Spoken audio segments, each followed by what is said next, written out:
Please be seated.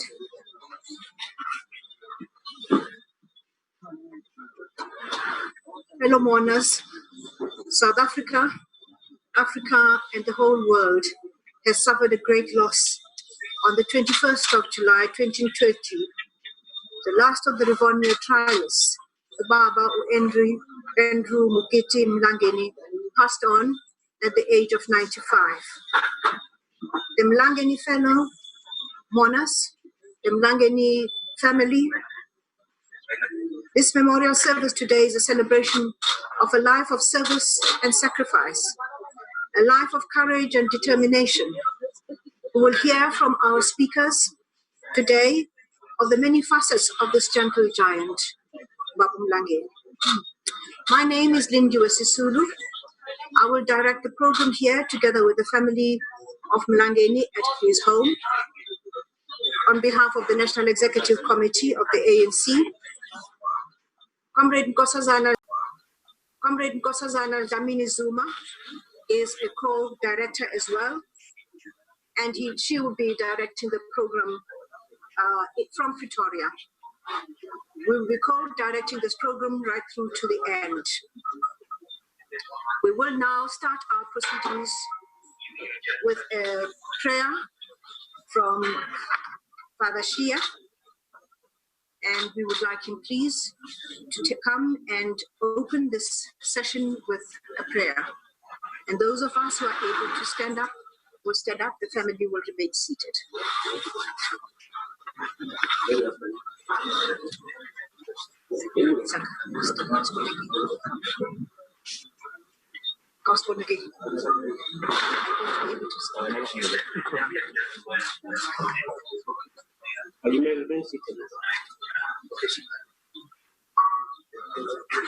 I'd like to open prayer this afternoon by reading the Word of God from the Gospel of Matthew.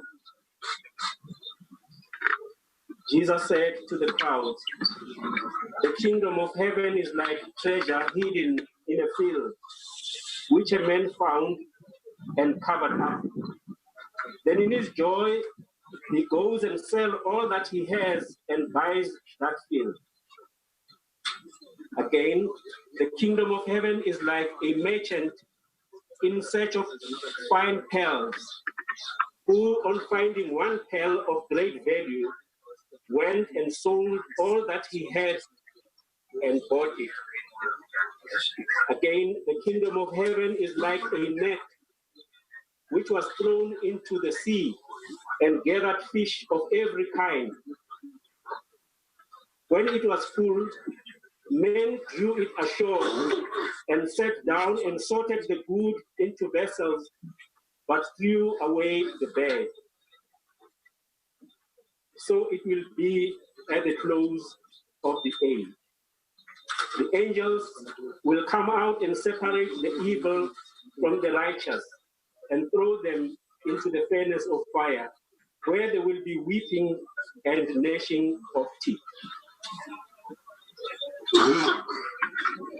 Today, Jesus speaks to us through three parables. In the first two parables, he is advising us to make a radical choice in choosing the things that will make us happy, things that really matter in life, things of great value. That is, the things that will put us into the kingdom of heaven. He says, he compares the kingdom of heaven with a pearl of great value, which one has found. He sells everything and buys that pearl, or the field, which when a person is found, sells everything to buy that field. That is the kingdom of God. Jesus is advising us that when in life, we must always make that radical choice, choosing things that really matter, things that will give us true joy.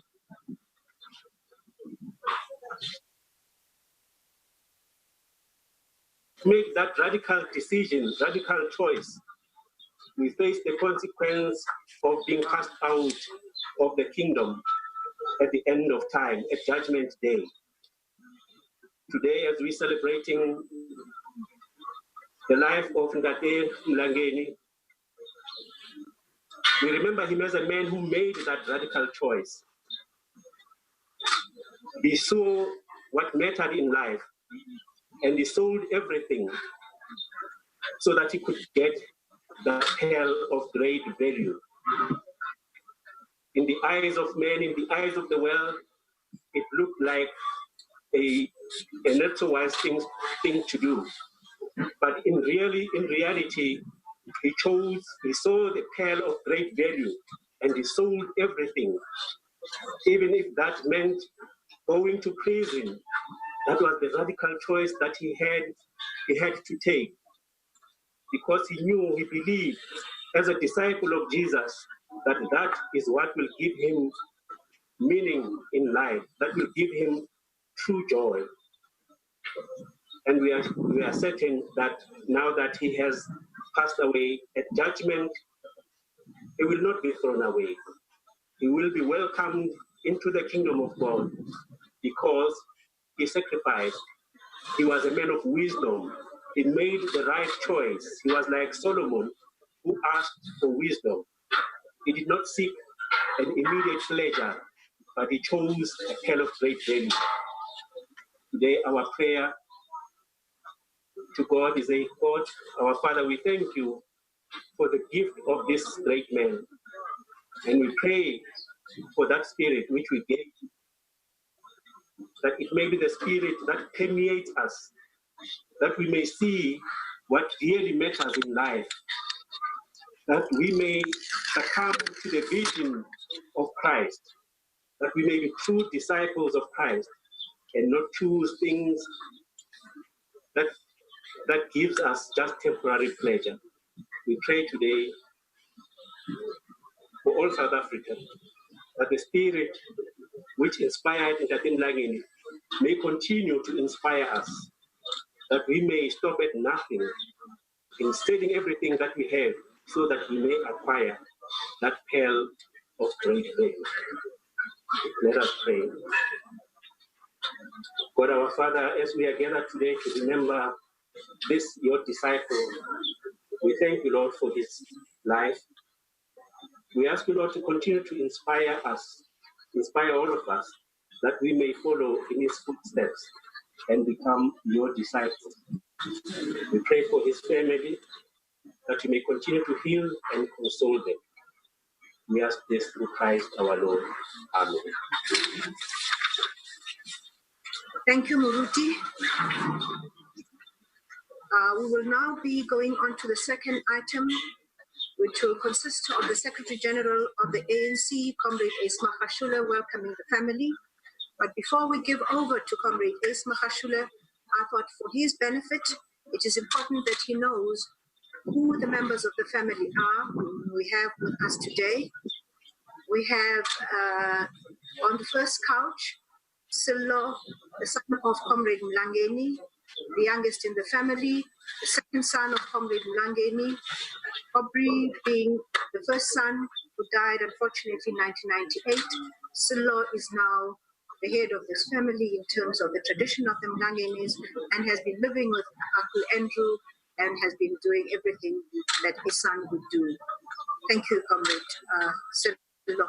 We have the daughters, Sylvia and Maureen, who have been the pillars of Uncle Andrew's time, especially when he was in Cape Town and looking after the family, spitting image, both of them, of their beautiful mother, June Mlangeni, and right behind the camera there, Comrade SG, you will see Maureen and Sylvia there. We also have next to, on first couch, next to Silo, we have Priscilla Mlangeni, who is the wife, the late brother of Andrew Mlangeni, and therefore a sister-in-law in the family. As we go along, Comrade SG, we will introduce the rest of the family. Over to you to welcome the family into this service. Thank you. Thank you, Program Director, Comrade Lindy Sisulu, and Co-Program Director. Let me just, because of time, I'm going to try and stick to the time so that all the speakers can also do what I'm going to do.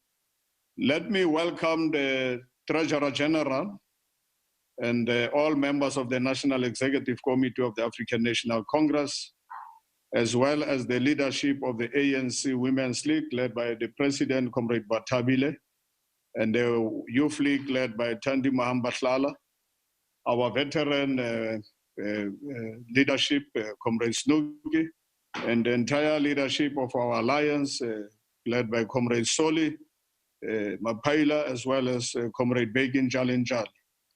I will also warmly welcome the Honorable Prince Mangosuthu Buthelezi, and many of our international friends who have also joined us.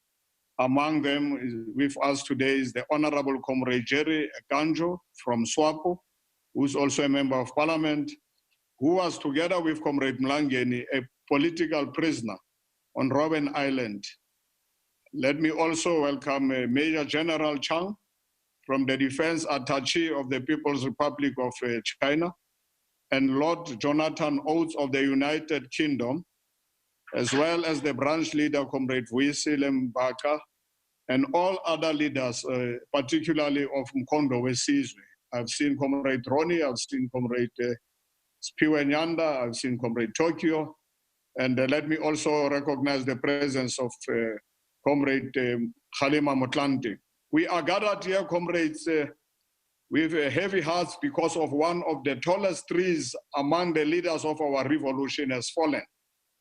Easterland Seaparangwe, Comrade Andrew Mlangeni, an iconic father of our nation, a heroic leader of the struggle of our people, an outstanding volunteer of our struggle, a commander of the glorious army of our people, Mkondo Wesizwe, is no more. Destiny has led his beautiful heart to sleep in the glory of the immortals. Yet our collective national and international presence to the legacy of Comrade Mlangeni. He was a selfless servant to all our people, and he worked tirelessly for the revolutionary unity among all of us, on which the successful continuation of our revolution depends. Our collective unity in mourning Ubaba Mlangeni, but especially celebrating the long life that he has lived so well and with so much dedication, is the greatest tribute that we can pay to him. And in doing so, we recall a beautiful letter that Comrade Mlangeni wrote explaining why he had joined the African National Congress. Speaking about himself joining the ANC as a young man, he wrote, and I quote, "I joined the ANC, not Dr. Moroka, who was the ANC president when I joined." He then proceeded to say, "The media finds it easier to reduce politics to personalities. We live in an era of celebrities, so politics too is reduced to personalities," close quote. In reaffirming the life in an era of critical message of the collective leadership of his generation, that no individual personifies the ANC, Comrade Mlangeni referred to the inclusivity of our ANC campaign slogans, while other parties always appeal to only one sections of the population. He wrote the following, and I quote, "Our people do not follow the ANC blindly, as they do to religion. Our people support the ANC because of its track record of over 100 years of selfless struggle. They don't follow it blindly. The protest that some of us find so uncomfortable should tell you that. But these protests are demands for attention, not calls to reject the ANC government." That is what Comrade Mlangeni said. And let me conclude by saying, Comrade Mlangeni, throughout his life of selfless service, provided us with a real-life example of how this should be done. He was never one of the for grandstanding. But his own admission, he was a backroom boy, and he was proud of it. So much that this was also the title that he chose for his autobiography. His life personifies the salient truth that the greatest leaders are not those who separate themselves from their people, but those who lead from among, in the midst of their people. And with this short message, I want to say, comrades, let us celebrate the life of the giant, Comrade Mlangeni, and we will be listening to all the speakers. So let me welcome the family, the son, Comrade Sillo, and the daughters, Comrade Sylvia and Maureen, the grandsons, and everybody. And let me say, long live the spirit of Comrade Mlangeni, long live. Thank you, Comrade Lindy Sisulu. Thank you very much. You are all welcome. Andrew Mlangeni really personifies the lesser known person who was able to carry on combining efforts. A fighter. I saw a committed man. What he says is the truth, and you, the listener, should actually follow.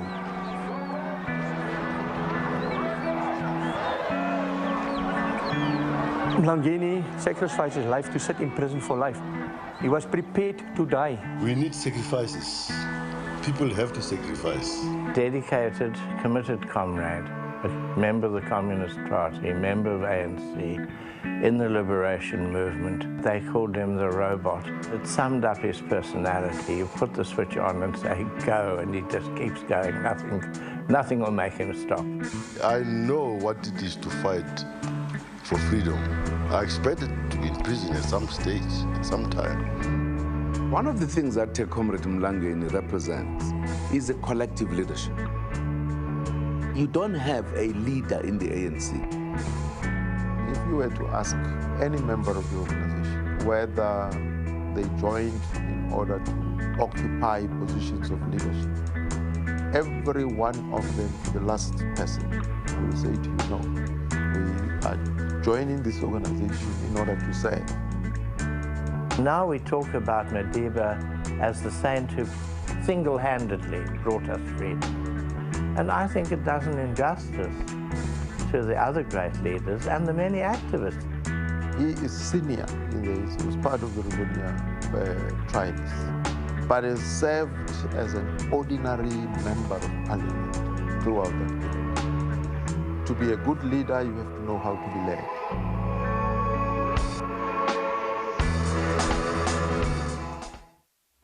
For Mlangeni to be a member of parliament was very important. He carries within himself this dignity that really represents a particular type of leadership of the ANC. Now everybody looks up to him these days, even in parliament.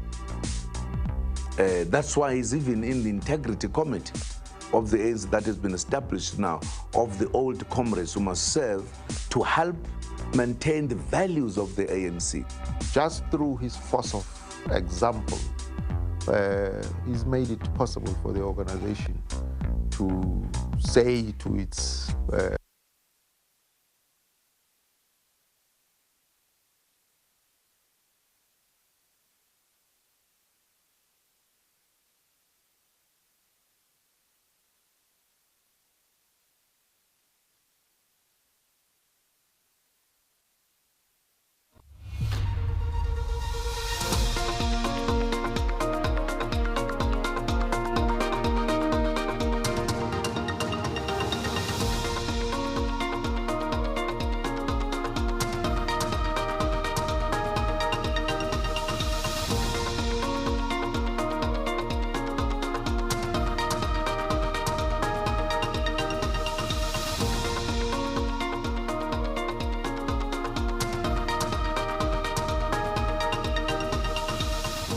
We have not done everything. There's still a lot to be done.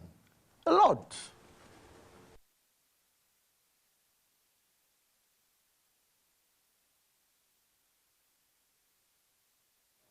But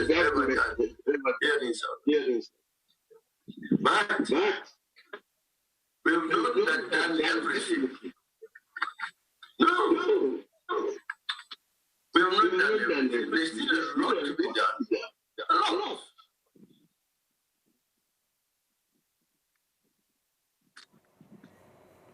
All right, that is the official memorial service for struggle stalwart Andrew Mlangeni. We've just lost signal there. We'll definitely get back to it as soon as our signal.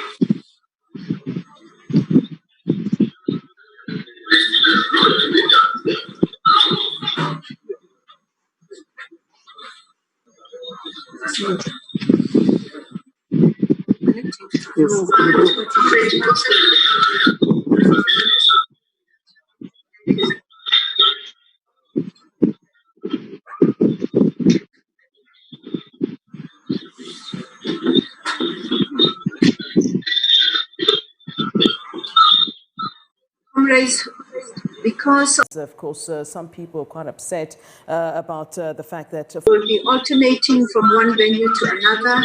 We have to observe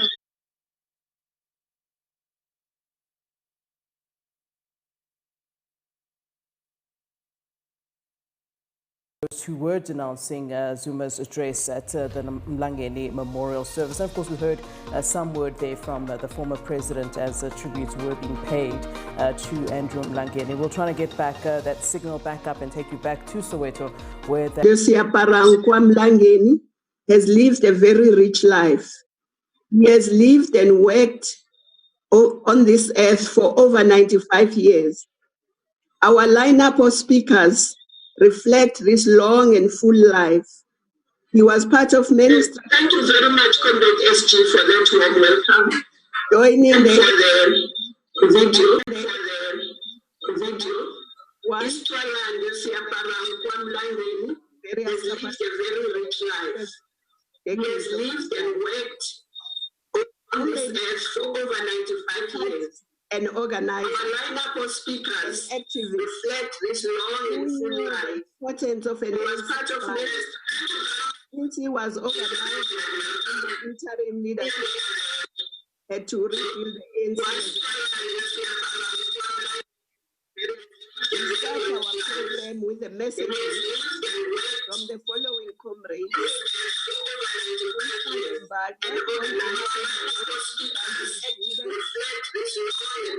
Followed by the message from ANC Youth Coordinator, ANC Veteran League President, Comrade Snooki Zigalala, and ANC Women's League President, Batabi Dlamini. Each speaker has up to 3 minutes for their message. Now I give the floor to Comrade Vuisi Lembaka. Have the floor, Comrade.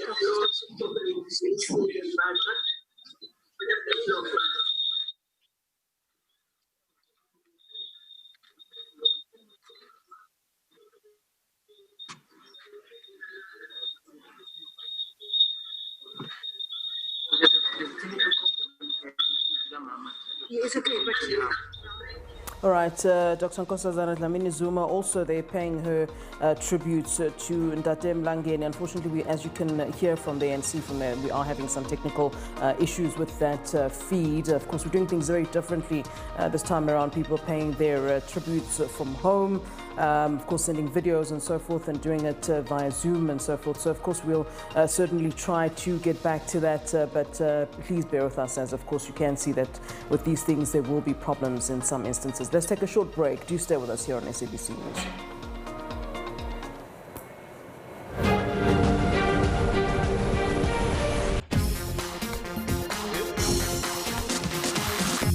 Housing has become the frontline defense. Immortality. Hugo also said that Voltaire was cursed by the past and blessed by the future. and so is the superb glory of a great man.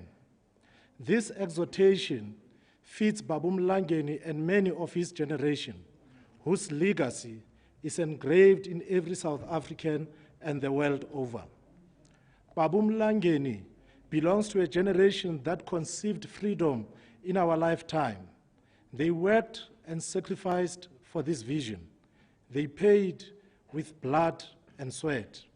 Their hands and bodies carried the scars of this commitment. Most importantly, they achieved their mission. His life is laden with his works.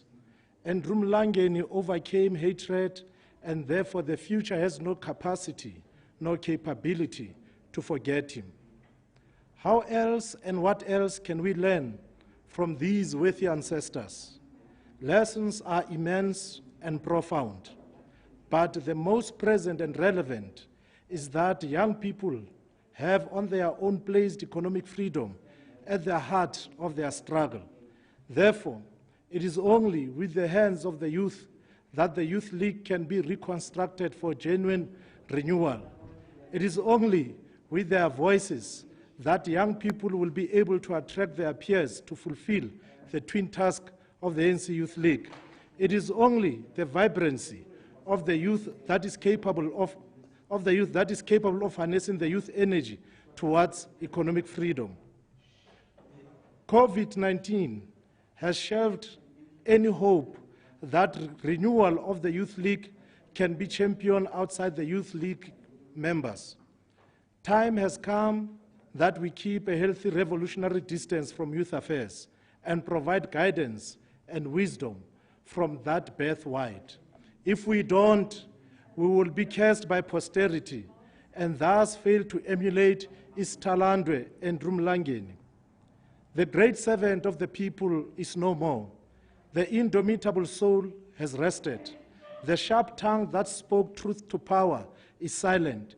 It is now upon us to extract valuable lessons, or else we'll perish like fools on the altar of political expediency. Lala ngoxolo Istalandwe and Andrew Mlangeni, kudala uzabalaza. Thank you very much.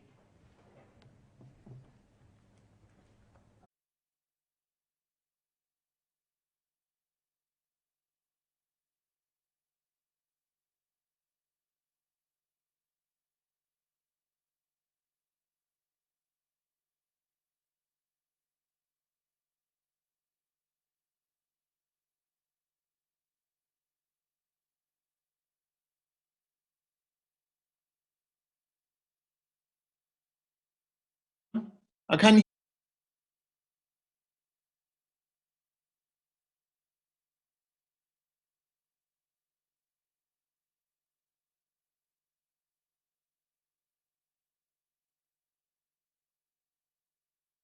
Good afternoon, comrades, and good afternoon, Comrade Kalima.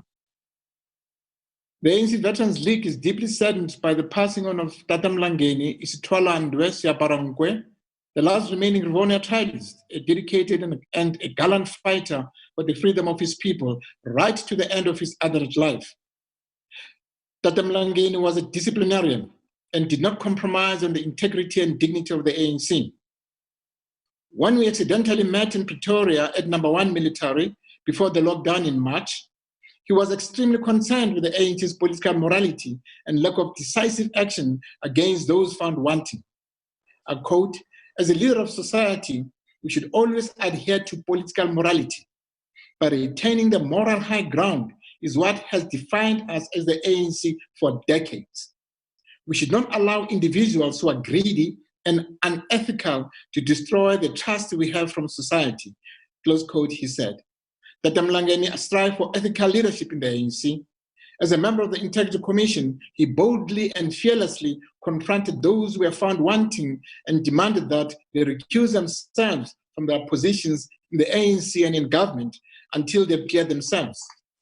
During the Ntate debacle, when the highest court in South Africa, the Constitutional Court, ruled that President Zuma violated the Constitution when he failed to repay government money spent on his private home, Ntate Mlangeni called for the then president to resign. When the former Minister of Communication, Dana Pule, was found guilty of willfully misleading Parliament in its inquiry, Ntate Mlangeni called for a resignation from Parliament and that action be taken against it. Ntate Mlangeni was happy with the outcome of the ANC's 54th conference, which elected Comrade Cyril Ramaphosa as the president of the ANC and adopted policy aimed at uniting, renewing, and rebuilding the ANC and dealing decisively with corruption. Ntate Mlangeni, as a Veterans League, we will not disappoint you. We make a solemn promise that will ensure that the 54th conference resolution that says demands that every cadre accused or reported to be involved in corrupt practices account to the Integrity Commission immediately or faces a disciplinary committee.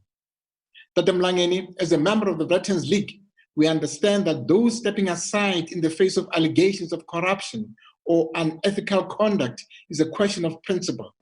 It should not be a question of being innocent until proven guilty. We will work tirelessly with the glorious movement to strengthen the ability of the ANC's Integrity Commission to act decisively without fear or favor against individuals who are implicated in corrupt activities. Ntate Mlangeni, you have run the race. It is now up to the Veterans League to ensure that it intervenes authoritatively on all issues that affect the integrity and dignity of our glorious movement. Ntate Mlangeni, we commit ourselves to the values, principles, and traditions of this, our glorious movement. We dare not disappoint you.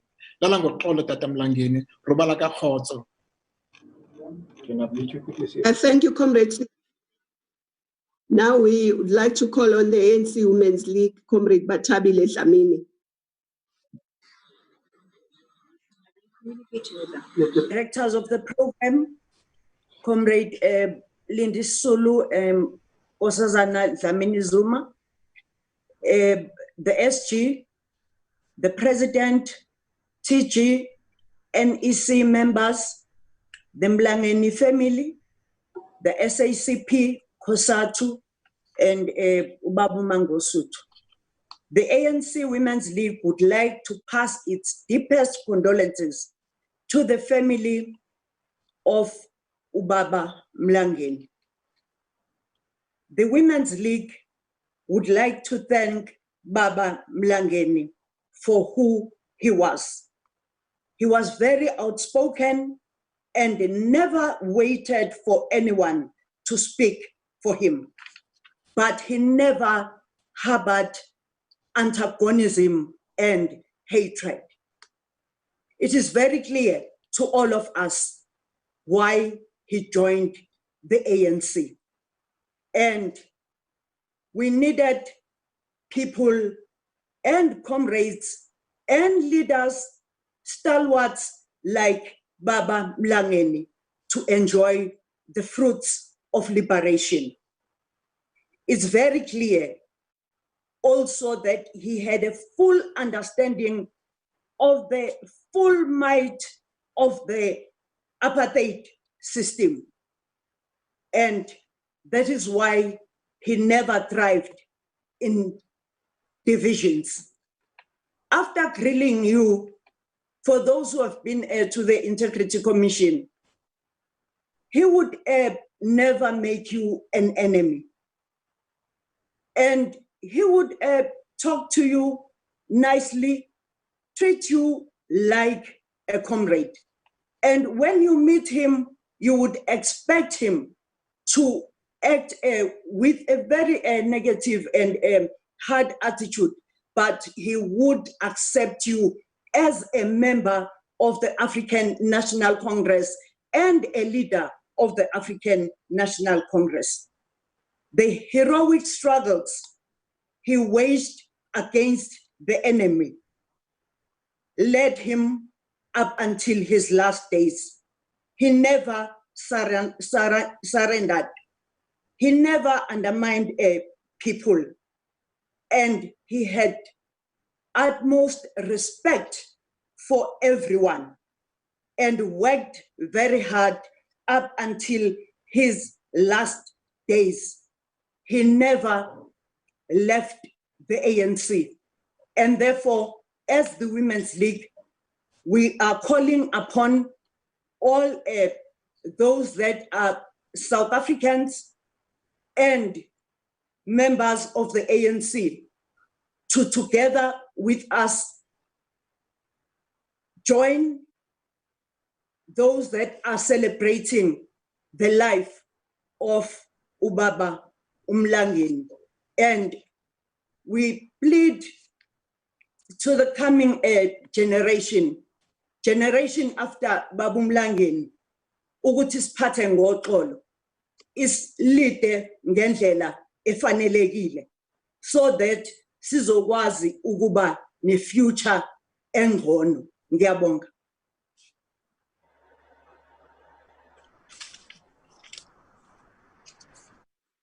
Join those that are celebrating. Thank you, Comrade Batabile. The next speaker will be the branch speaker, Comrade Wilfile. Mandi, all proper protocol observed. Igamalam Jumuvuisile Mapata, the chairperson of the branch in Chunimlangi. Mandi Tigui family, Tutu Segan family, Tutu, Ashtanga Lungit. On the 22nd of July, the minds of the community ceased to think due to the untimely death of our Stwalandwe Siamparangwe, the Rivonia trialist, a backyard boy, and a member of the ANC who consistently attended and contributed unconditionally his selflessness and effort to the constitutional meetings within the branch during the time of recess in Cape Town. But what we have also learned from this leadership was that you cannot despair. Helps. No one is the road to defeat. Now it's meant to go to despair helps no one and is the road to defeat. It therefore tells Guti we can't be in a position to despair from time to time. Without any theoretically grandstanding, Mlangeni displayed love, humility as the man of integrity within his community and global. We learn from his ability, zeal, courage, and enthusiastic caliber, yet difficult, arrogant, sometimes appear not to be such to some of us, maar sterk face. We therefore don't forget the sterling role portrayed in kind and humanity by the Mlangeni Foundation. But also what we also learned from Uba Mlangeni was that ungafuna uphatha uphethwe uzenza icebo. Comrade Silo, in paying tribute to our stalwart, the branch must portray his wishes in combating the scourge around corruption and maladministration. We therefore cannot, at this juncture, allow those who think ANC is the fertile ground for looting. Allow me to quote the Lion of the Midlands, Umdala Comrade Herikwana, open quote, irrespective of the conditions that one finds themselves in, never appeal to the temptations of a wayward buck or scripture's rapid, keep your eyes on the ball, close quote.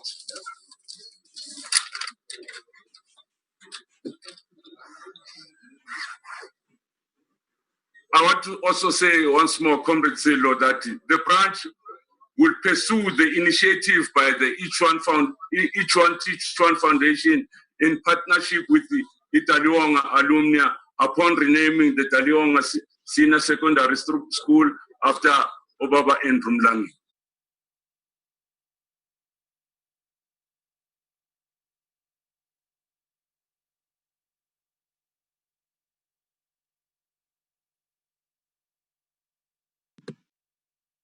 Somlandela, somlandela,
Let me hand over to Comrade Lindiwe Sisulu now.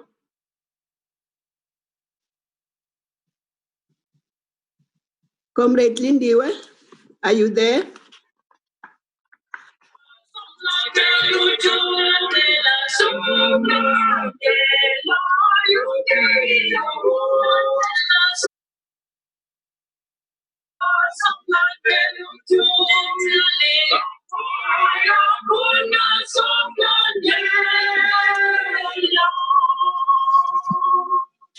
Thank you very much to the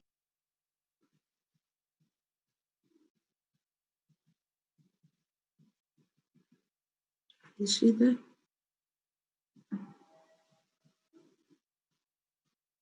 Ask if she's there.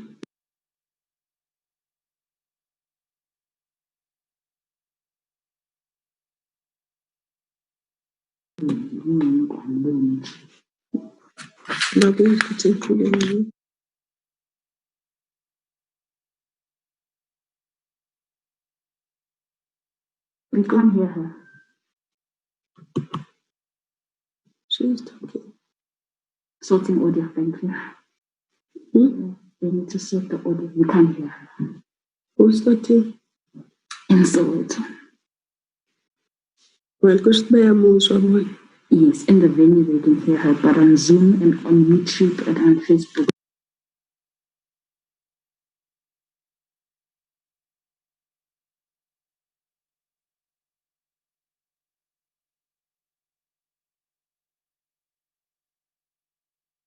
That has been brought to our attention that Comrade Faida Kachalia, the daughter of Comrade Molvi Kachalia, passed away 5 minutes ago. May her soul rest in peace. We now go over to the following order.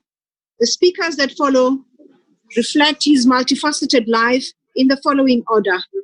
Is Twalando Sophie de Brain, who herself was part of the glorious generation of the 50s, activists throughout their lives, who served with Baba Mlangeni in the First Integrity Commission of the ANC. She will be followed by General Spiwe Nyanda, former Chief of Staff of Mkhonto Wesizwe, and a fellow golfer. Will be followed by Comrade Ronnie Kasrus, who also served in Mkhonto Wesizwe, served in the ANC, NEC, and was a member of Parliament and a minister. He will be followed by Comrade Tokyo Sefwale, speaking on behalf of Ex-Political Prisoners Association. And finally, we will have Comrade Fikile Mbalula, an example of Baba Mlangeni's commitment to passing on the baton and befriending people across all generations. We will take the speakers in that order, please, and we would request all of you, please, to stick to time. We are challenged by our technology, and we depend on you to stick to your time. Thank you. Over to you, Comrade Sophie de Brain.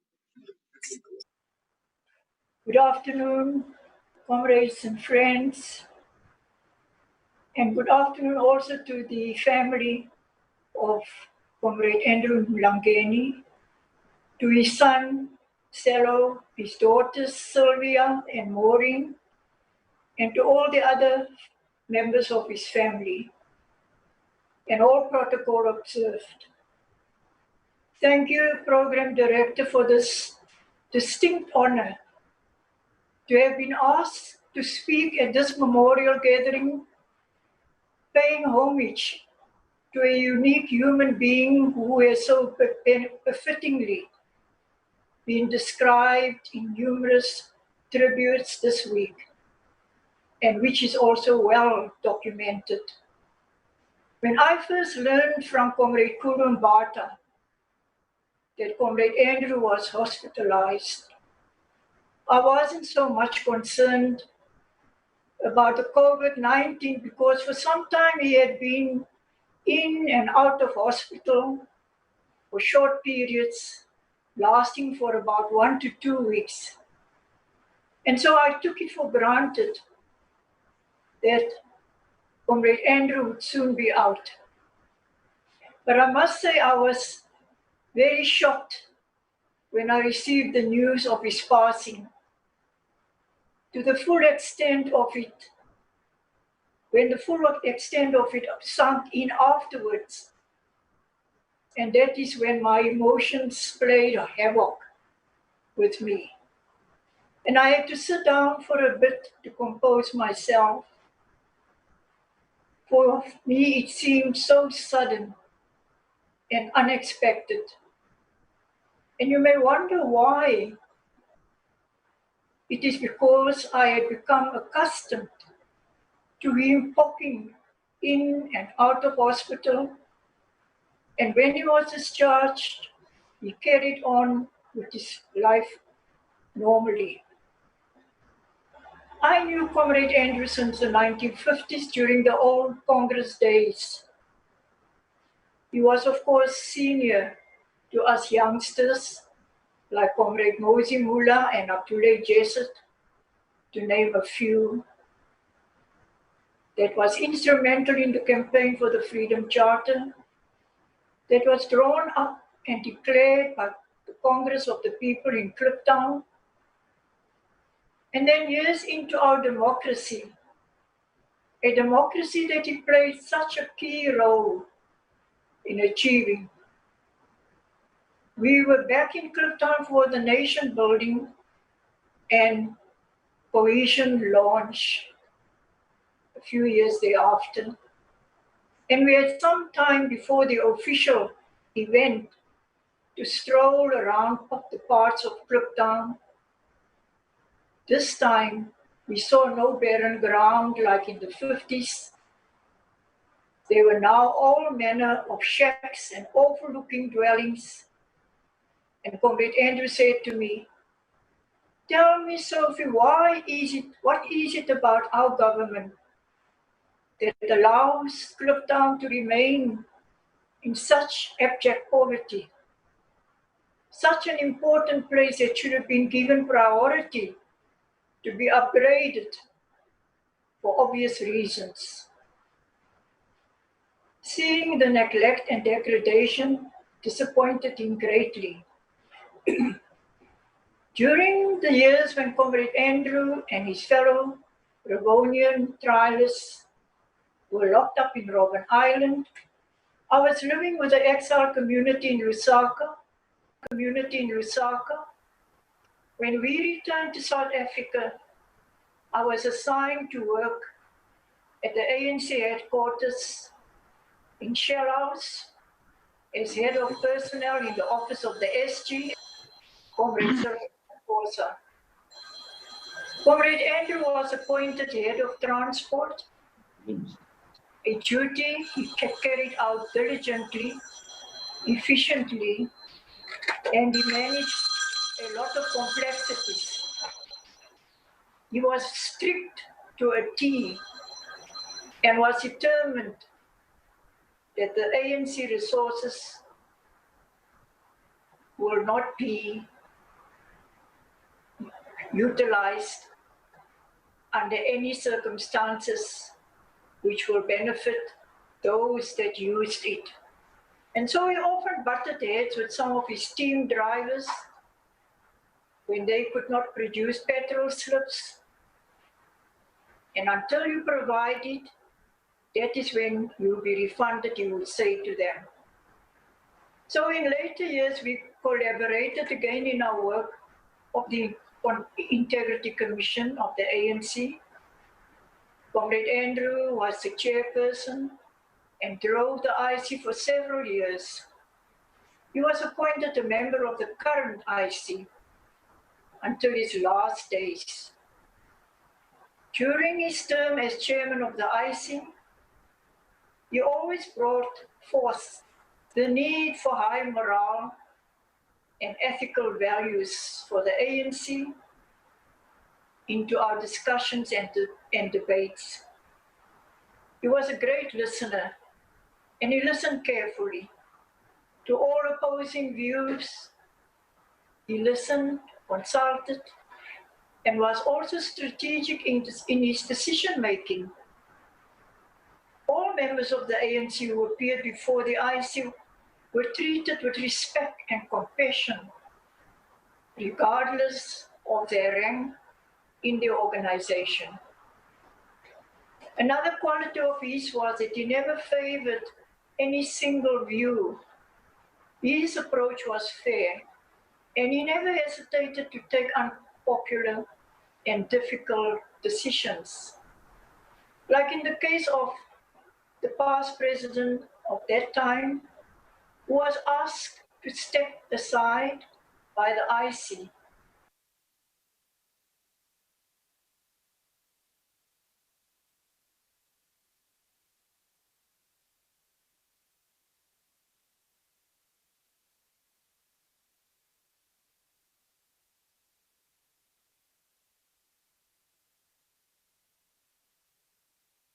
All right, we'll of course go back to the memorial service for struggle stalwart Andrew Mlangeni. We heard from Nkosazana Dlamini Zuma, of course, who's battled with sound there, also paying her last tributes to Ntate Mlangeni. Also heard from Dr. Snuki Zigalala saying that Mlangeni was a disciplinarian and took action against corrupt members and dealt decisively with corruption. That's sort of what most people are saying about Andrew Mlangeni as they speak and pay their tributes this afternoon. The ANC Women's League President Bathabile Dlamini saying that Mlangeni was always very accepting and never undermining of people. So those are some of the things we're hearing and tributes that we're getting about Andrew Mlangeni this afternoon, as of course many of his compatriots, his former his ANC members, those who would have been in the struggle with today, in fact, pay their last respects to him at the memorial service, part of which is taking place at his home in Soweto. All right, we'll take a short break. Do stay with us. We'll hopefully get you back to that memorial.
Golf player.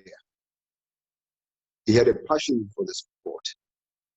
He never missed an opportunity to play a game of golf and engage in the related activities like betting on performance. He usually shamed much younger players. I hazard to say that I am talking on behalf of the golfing community who held Mlangeni in high esteem. They regarded him as some sort of patron saint of the black amateur golfing fraternity. It is therefore appropriate that in paying tribute to this revolutionary, something is also said about what was important in his life, what constituted an important part of his life. His passion for golf was surpassed only by his love for people and country. Following my retirement as chief of the South African National Defence Force, those who belonged to underground structures in Swaziland, who had belonged to this, organized an annual golfing event in my name at the Royal Golf Course in Ezulwini Valley, Swaziland, which has been going on now for 15 years. Tatu Mlangeni always graced the event with his presence. He will be sorely missed at our future events. On behalf of the golfing fraternity, and indeed on my behalf and that of the Military Council and all military veterans, I wish to extend our heartfelt condolences to the Mlangeni family on their sad loss of this humble giant of the struggle. Your loss is a loss to all of us. West Orlando Golf Club has lost a venerable and valued member. South Africa has lost a great and humble leader of the people. Go well, servant of the people. You will always remain dear to our hearts. Hamba kahle Mkhonto. I thank you.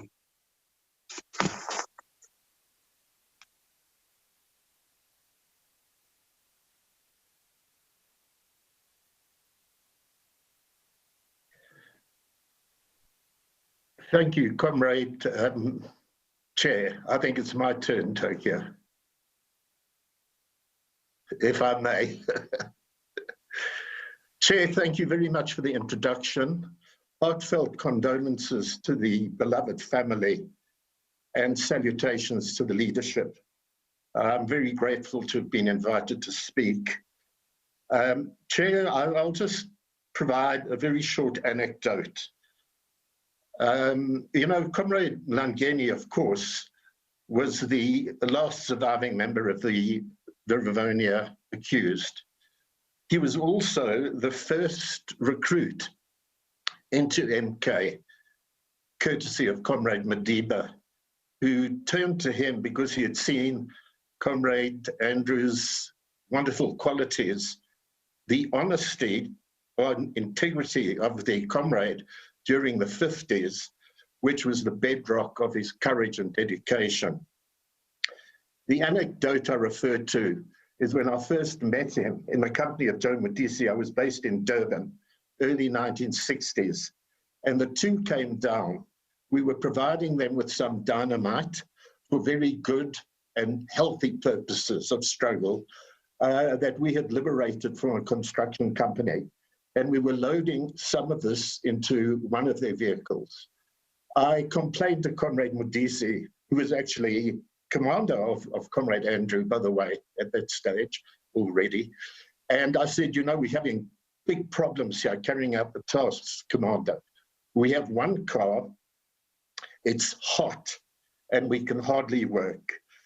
Modisi said, Mlangeni, you're going to drive that back to Joburg. We will change it, we will repaint it, we will re-register it. They had the means. We were amateurs and didn't.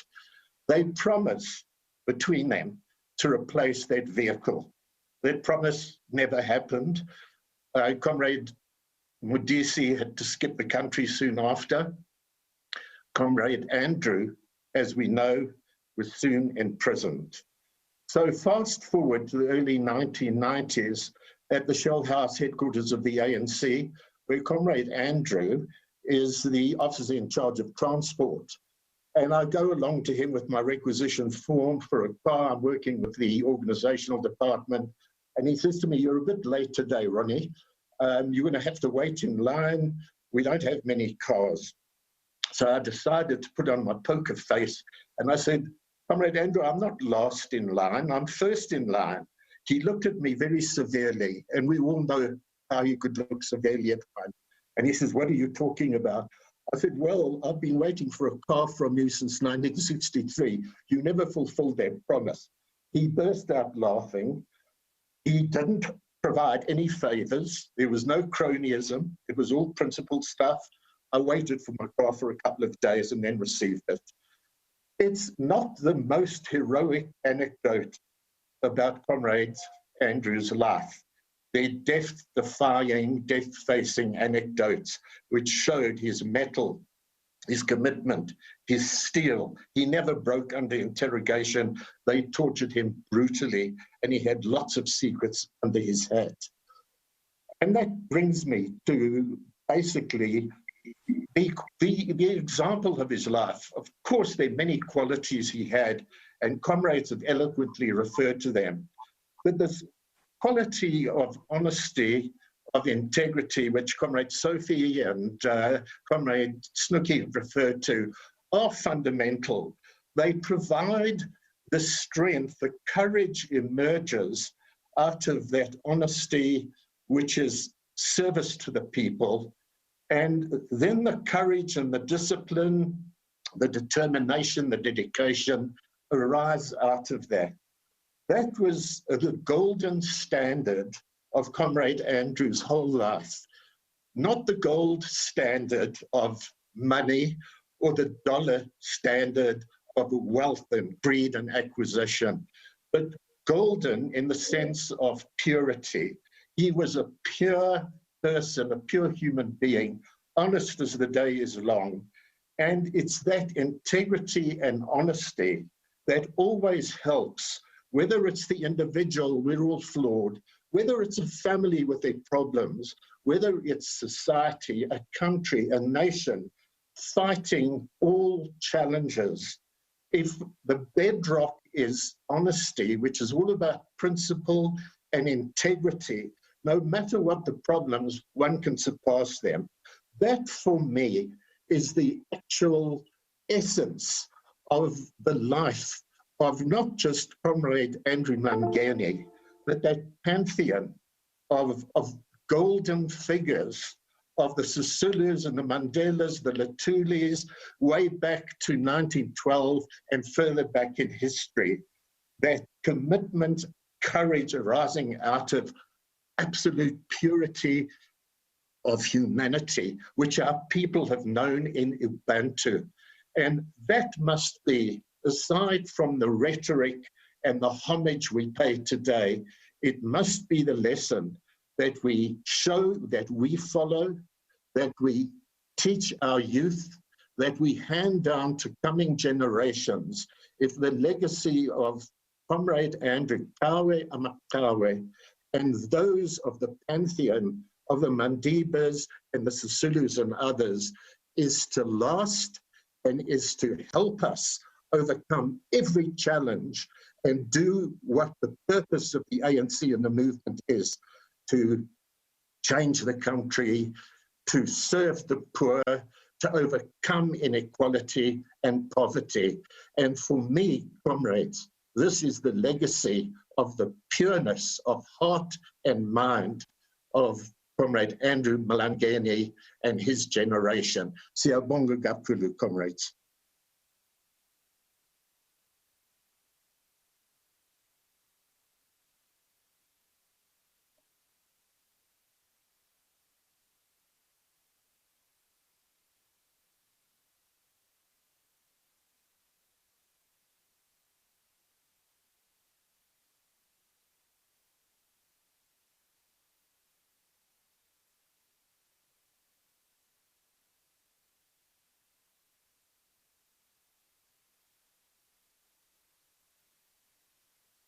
Good. It was good. No, I've put.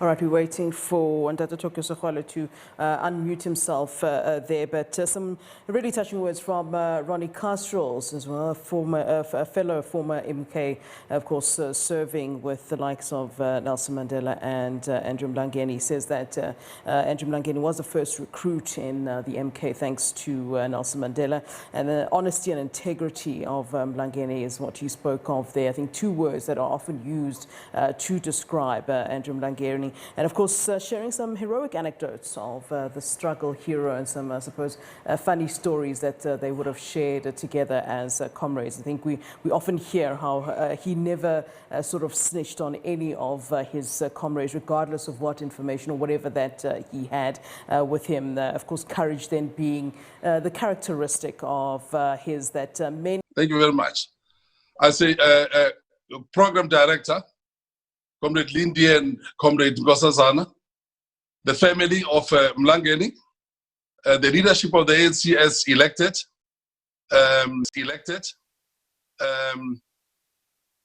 Comrade Mlangeni would have been proud together with many of our departed if they see the manner in which we are today. We are honoring an age-old slogan of the African National Congress, which used to be broadcast on Radio Freedom: organize wherever you are. Irrespective of and regardless of what's happening with the pandemic, which is affecting our people and many people across the world, the ANC has assembled today through technology to honor this departed comrade.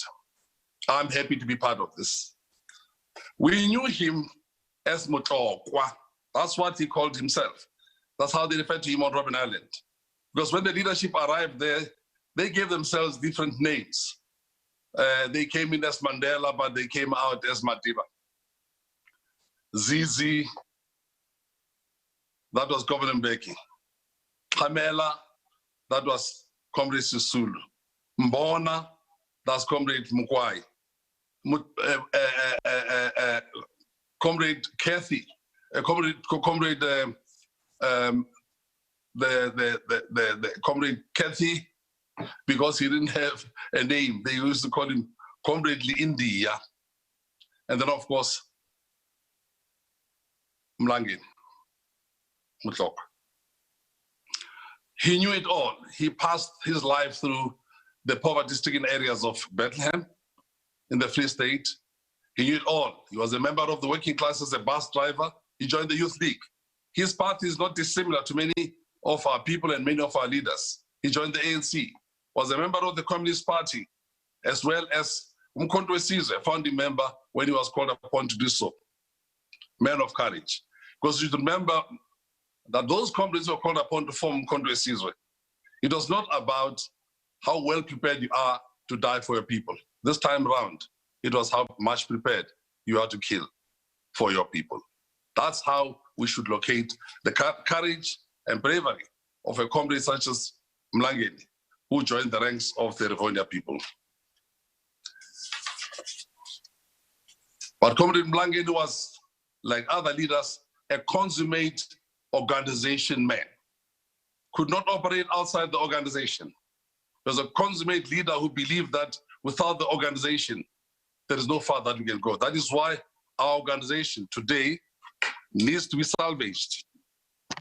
Our organization needs to be saved.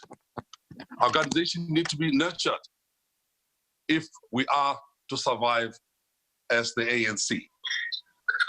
Comrade Mlangeni was a consummate branchman from Dube. He became a leader of that branch much early in the 50s. Comrade Mlangeni, as a leader of Dube, inspired a number of us. A branch that produced leaders such as Gebuza, who was just spoken by now. A branch which produced Joe Modise. A branch of Musolodi. A branch of Totobe. A branch of Putani. A branch of Gebuz himself. And a branch of Gebuza's younger brother and my own brother, you all know him, Krapis, who all died in a hail of bullets. One in Swaziland, one in Lesotho. Comrade Mlangeni was very, very happy to see me when I arrived on Robben Island because he had not seen somebody from Dube for a long time. He used to pride himself as coming from Dube, which was named after John Langalibalele Dube, the first president of the ANC.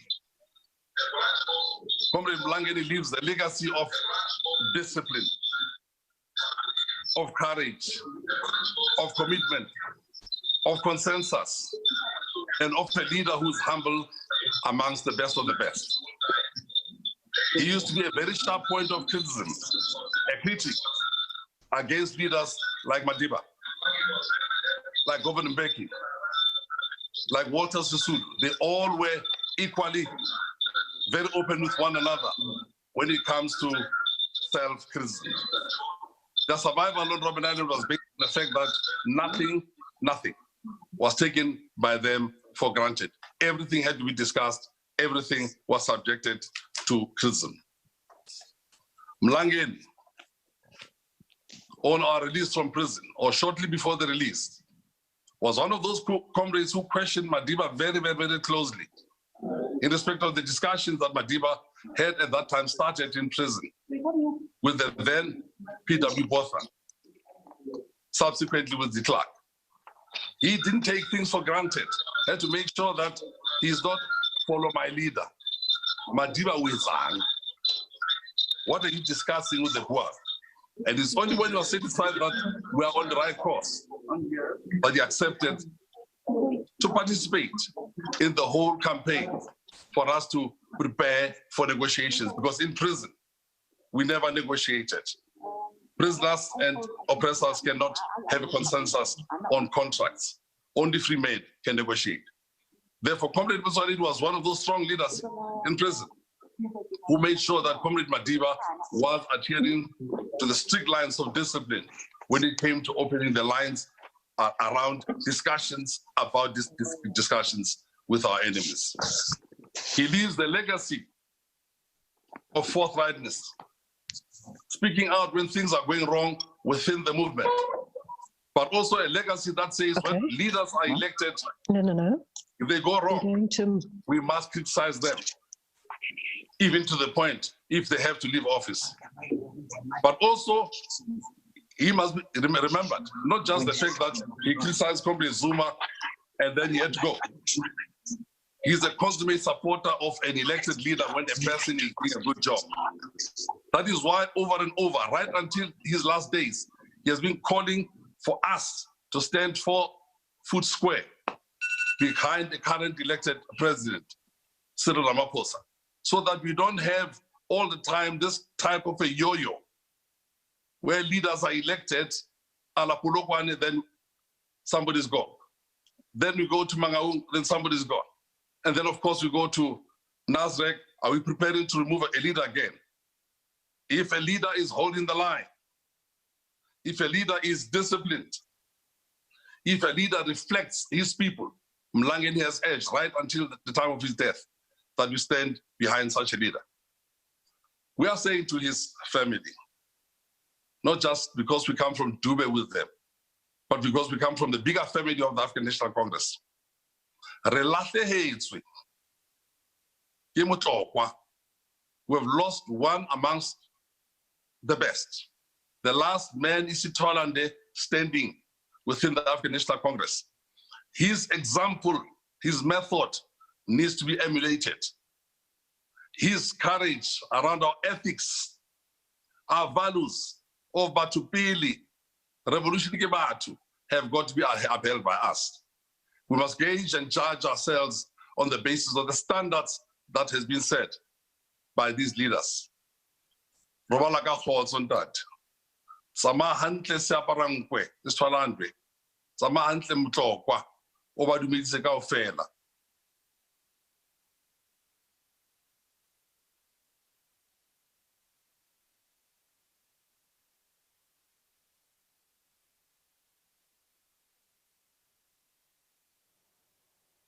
Moyanti, Amantha, Mat.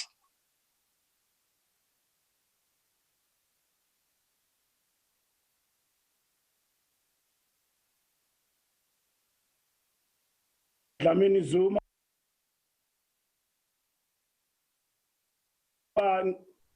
Ncebi Wesisulu, comrades and compatriots, comrade leadership of the ANC, different veterans,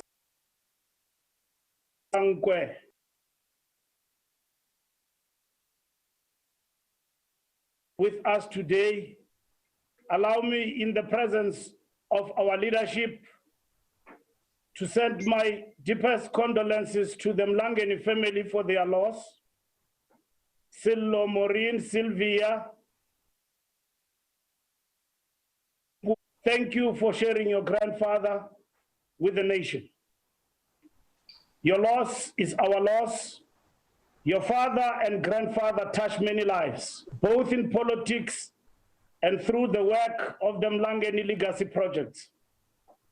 Allow me selfishly to single out Mr. Sillo Rasitaba, who pioneered and supported many of Ntate Mlangeni's legacy projects. We launched Mlangeni Foundation, which gathered a host of different people, chaired by me, professor, and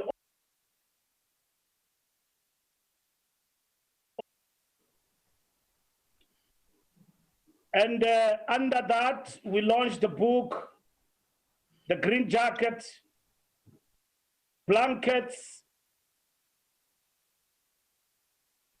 which project must continue to honor his memory. During the years when we served in the leadership structures of the Youth League, Comrade Khalima Mutlante, our Secretary General and an elder, encouraged us to tighten the bonds with the elders of the ANC, to learn from them. We developed very close bonds with Ntate Mlangeni, Mama Adelaide Tambo, and Mama Winnie Mandela. Little did we know that our relationship with Ntate Mlangeni will blossom beyond the politics into friendship despite the vast age difference. He ignited our interest in golf through his love affair with the sport, and we traveled the world together, participating in different tournaments. And among others, this include the Limpopo Eagles and honoring the memory of Comrade Peter Mokaba under Joe Matebula. They also had an annual tournament in memory of Comrade Peter. I will forever be indebted to him for my personal development, striking a personal note as a cadre and in life generally. To me, he was a father, a mentor, a comrade, and somebody who we could listen to and draw inspiration from. Hide nothing from the masses of our people, tell no lies, expose lies whenever they are told, mask no difficulties, mistakes, and failures, claim no easy victories. The words of Amilcar Cabral are a fitting reminder of what Ntate Mlangeni stood for. Ntate Mlangeni was a giant whose shoulders we stood to get a better vantage point so we can have an unhindered view of the path we had to traverse towards the total emancipation of our people. He lived among men and women, yet he walked with giants and legends, whose contribution to our liberation was no mere accident of history, but selfless struggles and personal sacrifices. As we celebrate his life and draw inspiration from his trials and tribulations, we dip our banners in solemn acknowledgement that is no longer one of our own. He now belongs to the ages. His name shall be forever etched in the chronicles of history, alongside the founding fathers and mothers of our glorious movement, who bequeath on us its values, which must always guide us as we ascend to leadership roles and leaders of society. He was and will always be an embodiment of integrity, a steady hand and a lodestar that always shine bright when the nation is enveloped in raging storms in the darkest night. It is for that very reason that he became the first chairperson of the ANC's Integrity Commission.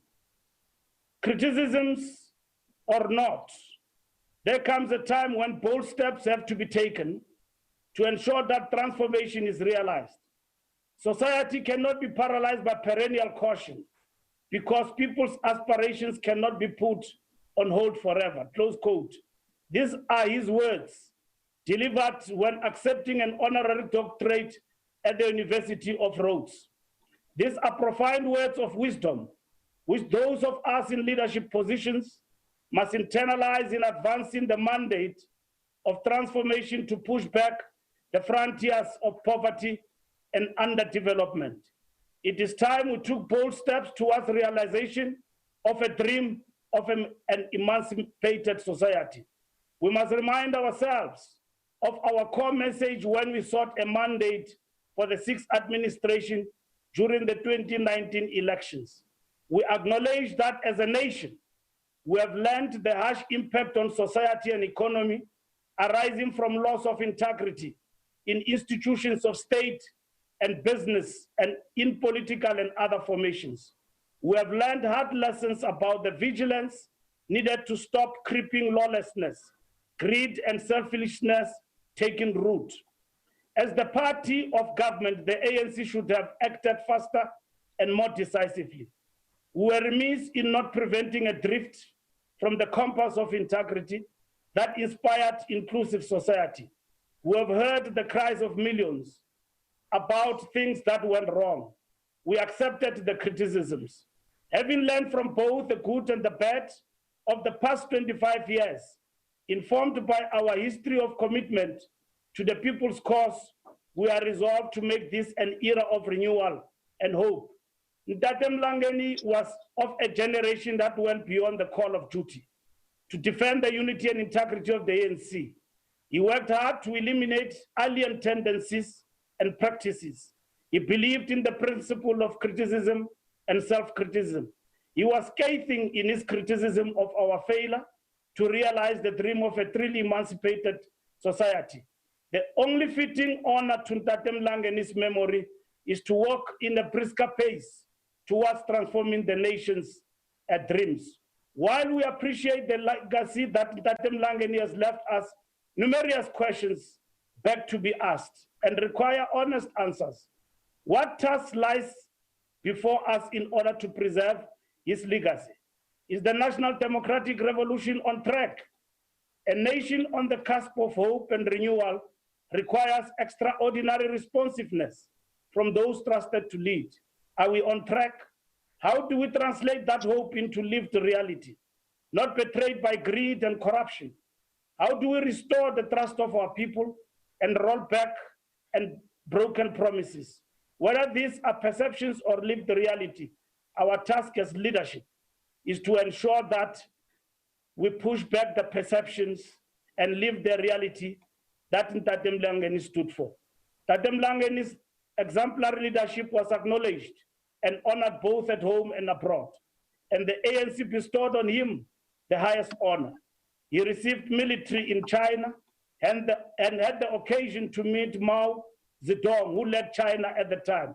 In conclusion, when we quote and drink from the well of the Chinese Revolution, quoting the words of Mao Zedong, make criticism in good time. Don't get into the habit of criticizing only after the event, close quote. These profound words from Chairman Mao resonate with the values that Ntate Mlangeni espoused throughout his life. We may be poorer without you, but you have left us a legacy of integrity, selflessness, dedication to the people. A legacy ours and future generation must emulate and preserve. I thank you, and thank you very much for sharing the stage with the giants of our revolution. It has been indeed a great honor and privilege. Thank you.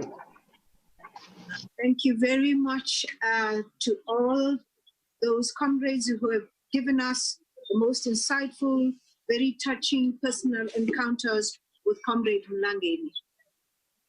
Comrade Fikile Mbalula indicated that they were he and a number of other people were instrumental in the foundation of Andrew and June Mlangeni in 2009. This was a foundation that was conceptualized and carried through by Comrade Mlangeni and the people around him. The chairperson of that particular foundation is here with us today, Honorable Professor Hlengiwe Mkhize. And now we hand over to her to give us some insights into this very important foundation that Comrade Mlangeni was able to do that which he had always hoped to do for his people personally. Thank you very much, Program Director Sisilindiwe Sisulu. I would also like to acknowledge Comrade Nkosazana, wherever she's directing from, and the leadership of the ANC is acknowledged by the Secretary, our Secretary General, Comrade Ace Mahashul. I should think Comrade Figile has begun to introduce the foundation. Thank you very much for that. But I just want to quickly honor my limited time by saying, as the June and Andrew Mlangeni Foundation, we have lost a father, a comrade, an advisor, and a fountain of political wisdom. Today, we pay our special tribute to the fallen giant and extend our deepest condolences to Ntate Mlangeni's family for the loss they are experiencing. The foundation, as part of the family, is grateful for having learned from Ntate Mlangeni how to keep one's family together, embracing each family member with love, and above everything, keeping the vows he had made when he first met his late wife, May June. I think all the trustees who are connected here will honor that, will remember that even at the time when he was editing his book, he made sure anything that affects the family is accurate and is documented properly. So we're grateful for that. In your pain, just remember that Ntate Mlangeni kept the family together like me, as we normally think in our traditional society. Nailing Ntate, but he managed. The family two all the time. Abuaka family Mejun, Abueka family Hamlangi. The foundation became instrumental in preserving his legacy through his book. I'm not going to go to other aspects like his contribution to golf and the development of the youth. But the book, which is known as The Backroom Boy, and the documentary, which both capture his life and times and legacy. Typical of Ntate's character, Ntate Mlangeni made sure that he availed himself for many hours of interviews and reviews. There is not even a single word in that book which he did not approve of. He will make sure that the writers go back, correct as per his guidance. It is through working with him on the book where one picked up his bravery, like how he spoke about the decision they took as the accused during the Rivonia trial that should the sentence be capital punishment, there will be no appeal. What a courageous giant he was. He threw his life into the armed struggle, as other comrades have said, sacrificing time with his family, and went for training in a foreign country. He was finally selected along with a handful of men in the first group of South African anti-apartheid activists for military training, taught bomb making, secret communication, and insurgency. Those were highest levels of training for people who could be trusted. The Robben Island was a test of his resilience during the early years, but he attributed his gained strength to the love and support he got from his family. He admitted that personally, I was weak, but my family, each time they came, they encouraged me. They said, we are behind you. Let us remember Ntate Mlangeni's remarkable statement before he and his comrades were convicted and sentenced to life in prison for treason. That is all I have to say, except to add what I did was not for myself, but for my people. Nicholas Wolff opined this morning so accurately what the foundation is grappling with, that the passing of this great giant brings a moral task as to how to keep the memory of our liberation struggle alive. And I think most comrades are grappling with that. In order to reaffirm our commitment to the ideals, principles, beliefs, and the moral character and integrity that Andrew Mlangeni and his fellow Rivonia trialists displayed and dedicated their lives to. As the foundation, one of the things we have to guard jealously is to honor Ntate's commitment to the ideals of the revolution and his insistence on integrity and ethical leadership. He saw those two as crucial in pursuing the ideals of an equal, inclusive, and a prosperous society for all. Having listened to all the people today, we are encouraged, and we do believe as the foundation that we stand a good chance to get support and ensure that his ideals are taken forward. Dear Mkulu, I just wanted you to say thank you for being you and tell you how much I love you and how grateful I am to be your granddaughter. You are my idol and has always been that, and I will always look up to you. And when my life is tough, I will think about you and how you just keep on living with all your problems. I will miss you a lot. It's a very tough time for me that I can't be with you right now to give you a proper goodbye. So yeah, I love you very, very much. And again, I thank you for having you in my life. Yeah, Amangla. When my life is tough, I will think about you and how you just... Thank you very much. We now go on to the second part of our program, and here receiving a message from granddaughter Millie Mlangeni, who was unable to attend this memorial service because of the restrictions due to the pandemic. She is delivering her recorded message. We will then go on to the trade union movement.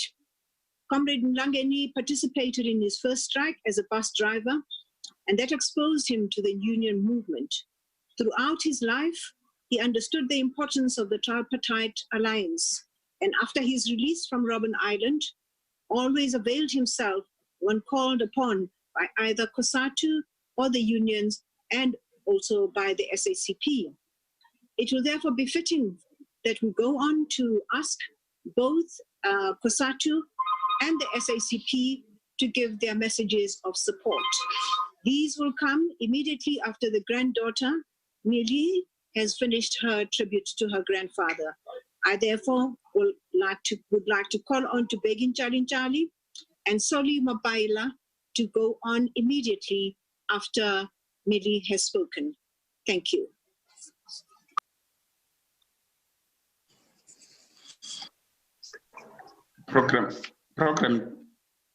Program Director, Nkosazana Dlamini Zuma and Comrade Lindiwe Sisulu, the Mlangeni family, relatives, friends, and comrades, the leaders of our movement, the African National Congress, the leaders of the party, and the leaders of the Federation, veterans and stalwart. The presence of so many leaders in this today's gathering signifies the importance of the event and the person that we are bidding a farewell. Very rare you will have Comrade Halima, Comrade President Cyril, the SG, Comrade Casril, Sophie de Brain, Comrade Godbuza, and Ngozi Kelezi together. It all signifies the man in which we're paying tribute today. While we mourn this great loss, we also celebrate the life of one of South African inspirational leaders, a giant in the revolutionary struggle for human rights, for freedom, for equality, a true trade unionist in heart. The Federation salutes one of the best political figures to be produced by this country. Who emerged during the dark days of our country and never wavered in the cause of freedom. We remember him for his sense of humor, dedication, integrity, and selflessness. We thank him and his generation for risking everything and dedicating their lives to the revolutionary struggle for free South Africans from the shackles of apartheid. Ntate Mlangeni was a principal leader who never compromised his values and was always loyal and available to assist his beloved ANC whenever it needed him. It was not by accident that it ended up serving in the Integrity Commission in his later years. He was the most qualified for this job because he was always a unifier who never lost hope of his role as a leader and the servant of the people. He was the best teacher because he taught us through action rather than words. He taught us about the value of leadership, not through quoting dead philosophers, but through his commitment, dedication, humility, selflessness, loyalty, and discipline.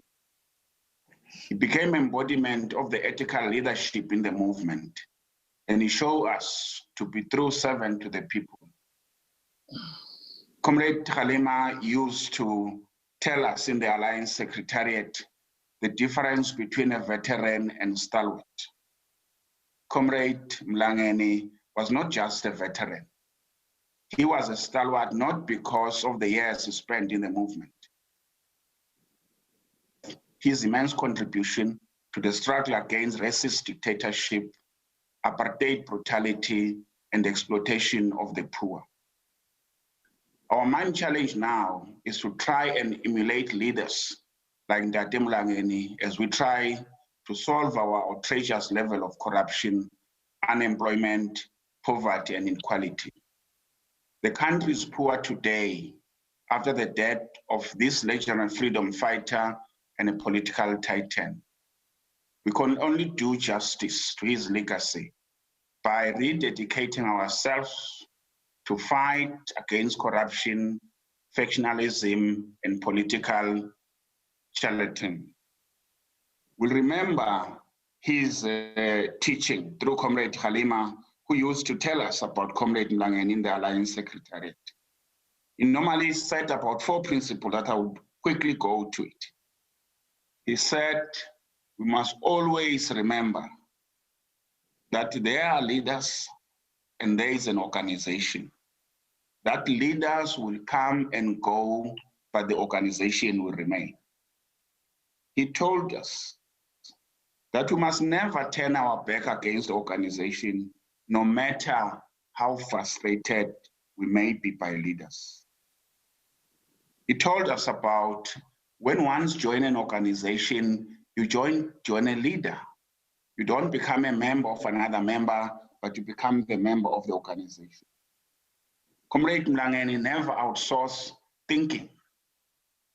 He normally indicate and teach us that knowledge as the Ghanaian idiom normally says, knowledge without wisdom is like water in the sand.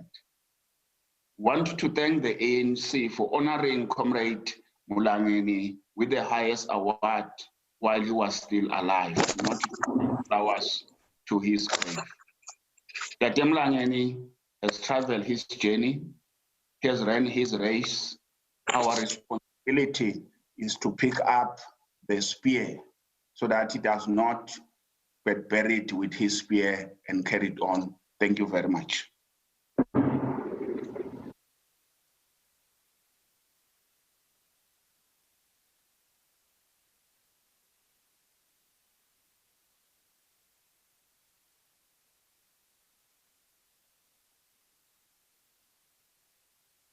That are present here, Comrade Beggy, leadership of our military struggle in MK, the family of Comrade Mlangeni, cellular of Sylvia Maureen and Moms Priscilla, and the grandchildren. The SACP sends its deepest condolences to the Mlangeni family, the June and Andrew Mlangeni Foundation, and the whole of the liberation movement and our fraternal organizations. Ntate Mlangeni, who was the recipient of the Lenin Peace Prize, was a towering communist at heart and in how he lived, and was an unwavering national patriot who has sadly fallen. Therefore, closing the illustrious chapter of that special leadership of the golden generation of our revolutionary struggle against oppression, apartheid oppression and colonialism. Those who were simplified through the Rivonia trialist. He attended our 4th Special National Congress last year, November. And when he came, he said to Comrade Blade, I'm here to ensure that you chaps don't deviate from the principles of our party. And he spent some time with us, which we deeply cherish. We must indicate that it will not be easy to emulate his almost unfaltering deeds, but we can attest that we will try our best, because even if there's just one of us left, his revolutionary ideas and all of the Rivonia trialists, but more so, the ideas of communism shall be carried forward until all forms of human exploitation by other human beings are completely eradicated. A truly free society based on the equal sharing of all wealth of society. Ntate Mlangeni was a great, dignified, and courageous hero of our struggle, and a simple man of society, who, as he attested in his book,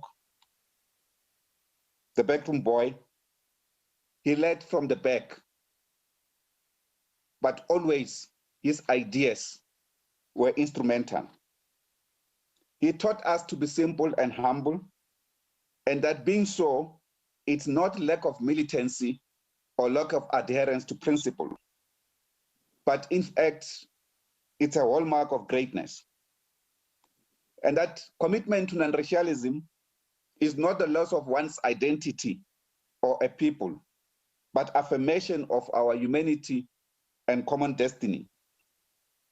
We shall remain committed to continue the struggle against neoliberal capitalism and its abrogation of public power, as well as its abrogation of public resources, its conversion of government leaders into obedient servants of capitalism that leaves the masses trapped in perpetual poverty and squalor and indebted constantly to the vagaries of the greedy capitalist system. This system has to be defeated, and society has to appreciate that all major social inequalities will never be resolved for as long as this system is dominant. For our part, we shall continue his example to confront the greed that has engulfed even our movement and society in general, the greed of chasing money, opulence, and status, even by Judases draped in our revolutionary colors, who steals from the poor, who loot the state coffers dry, and get protected by factions inside our movement. That we shall challenge and fight and win the war against COVID-19, which is the primary task of the revolution today.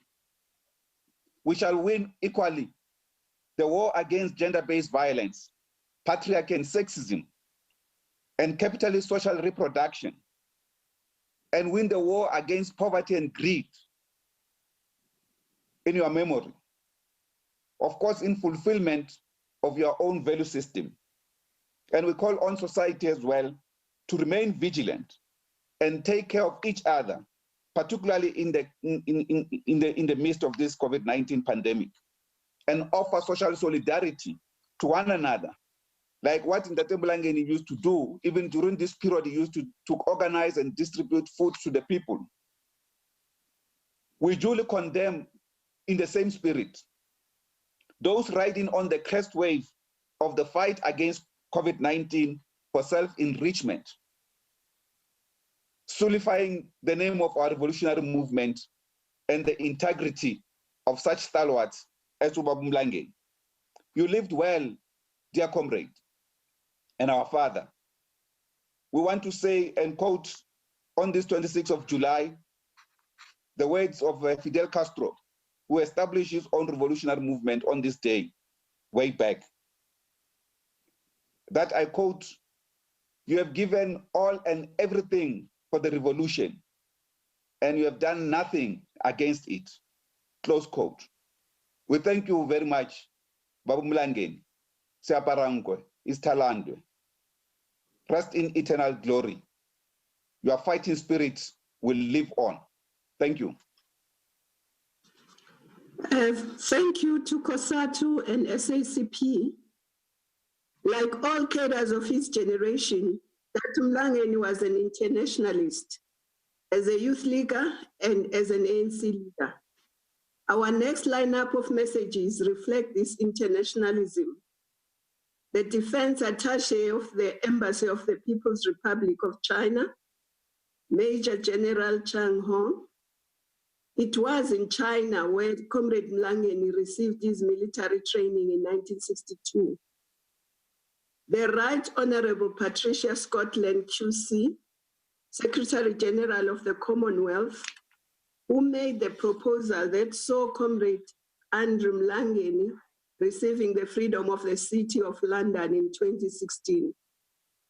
The representative from SWAPO of Namibia, the Honorable Comrade Jerry Ekanjo, who represents Southern African liberation movements.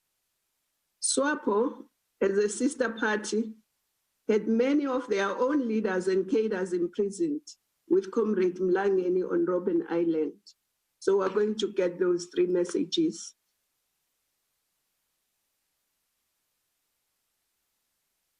Major General Cheng Hong, Attaché of Chinese Embassy, please, you have the floor. Good afternoon, Director, Your Excellency, dear comrades, brothers and sisters. I'm Major General Song, the Defense Attaché of China to South Africa. It's a great honor for me to join you on land to commemorate Mr. Mlangeni, our respected hero and best friend. Corona. First of all, I wish to express my deep sympathies to all the members of the bereaved families. As an anti-apartheid stalwart, Mr. Mlangeni was a beacon of the liberation movement of South Africa, and he was also a monumental figure of the long-standing friendly relationship as comrades and brothers between our two countries and two armies.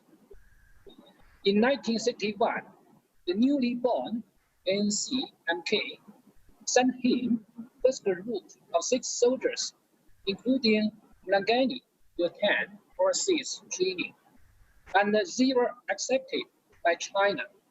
During that time, the great founder of the new China, Chairman Mao Zedong, met Mlangeni 2 times. The first time is on August 1st. The second time is on October 1st.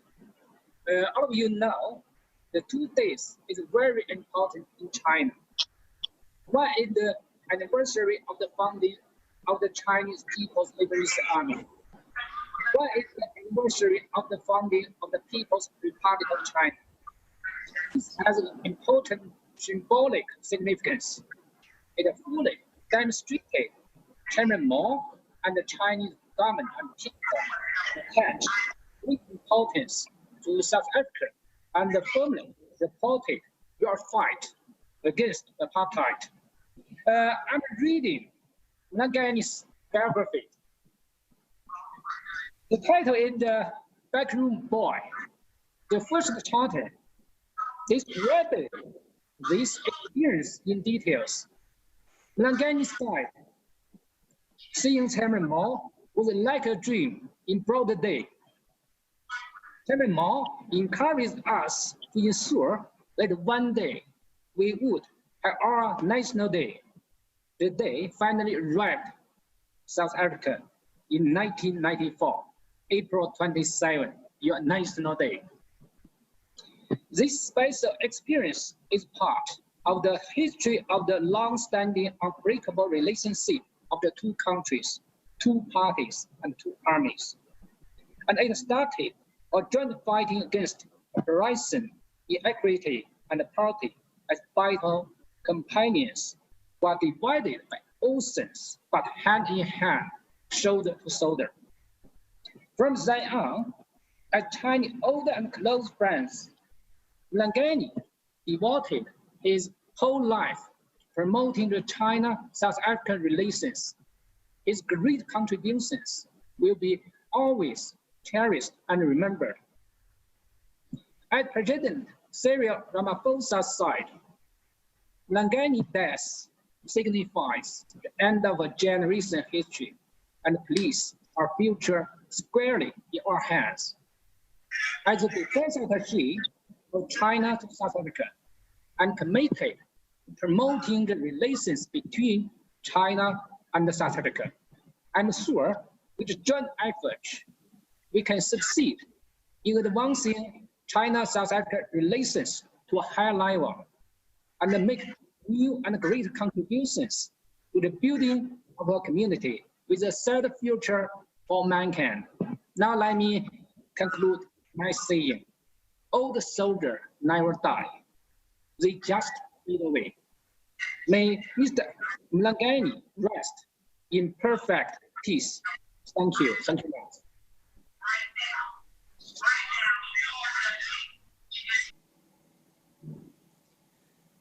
I had the honour of nominating Andrew to receive the Freedom of the City of London, which he did in 2018. 2 of the experiences that reveal your true character are deep suffering and the responsibilities of leadership. Andrew experienced both. They revealed a man of undefeated courage, of unblemished integrity, and a being who is simply a catalyst for joy. The sacrifices, decisions, and actions of Andrew and his comrades were vital to creating a new, free reality for South Africa. It showed the world that progress, imperfect, impatient progress, is possible. Andrew's life is one that calls us to action, that says if you want to see progress, then it's up to each of us to dedicate ourselves to our shared future. And so, even as he now rests, he catalyzes action. In gratitude to a wonderful human being, Hamba Kale.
All right, so those are some touching tributes then to Andrew Mlangeni. We, of course, heard from COSATU and SACP leaders also paying their respects, as well as tributes from China.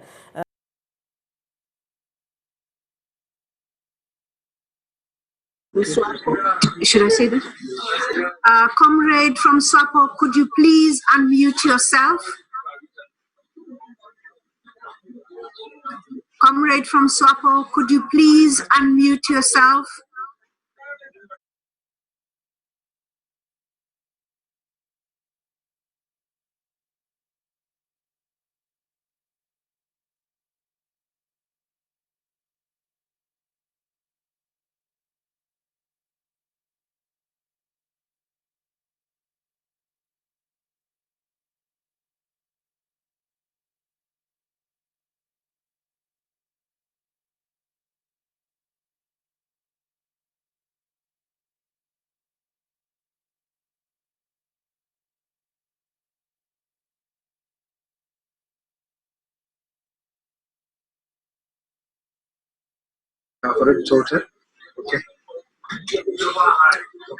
Thank you to our international speakers and for those words of solidarity and comfort, and also to our international mourners who are with us today on Zoom, as well as Facebook and all other platforms.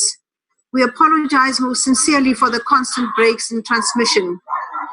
The global coronavirus pandemic has changed many ways and social rituals and interactions, but we are able to meet in this manner to pay tribute to Comrade Andrew Mlangeni. We've also received tributes from the following countries and organizations, which will come later. However, right now, Baba Mlangeni served as an ANC Member of Parliament from 1994 to 2015, never saying no to when duty called. To reflect on his time in Parliament, we have two veterans of this august national institution to deliver their messages. The first one is Prince Mangosuthu Buthelezi, followed by Comrade Balega Ntate.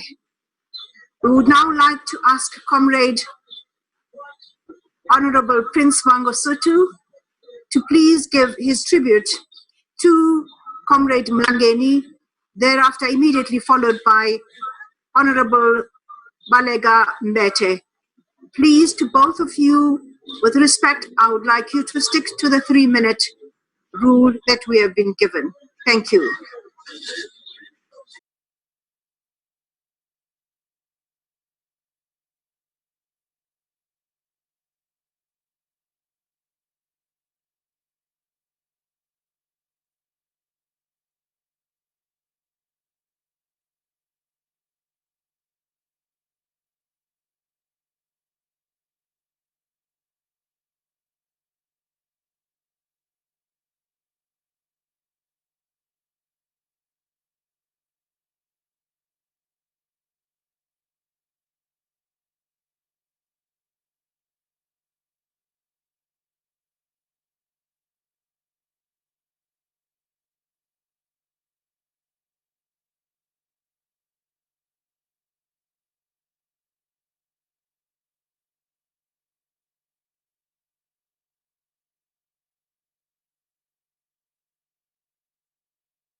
Excellency, could you please unmute yourself? We are dying to hear what you've got to say. Your words of wisdom always bring comfort to us. Please unmute yourself.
Can you please go ahead with your 3 minutes input? Thank you.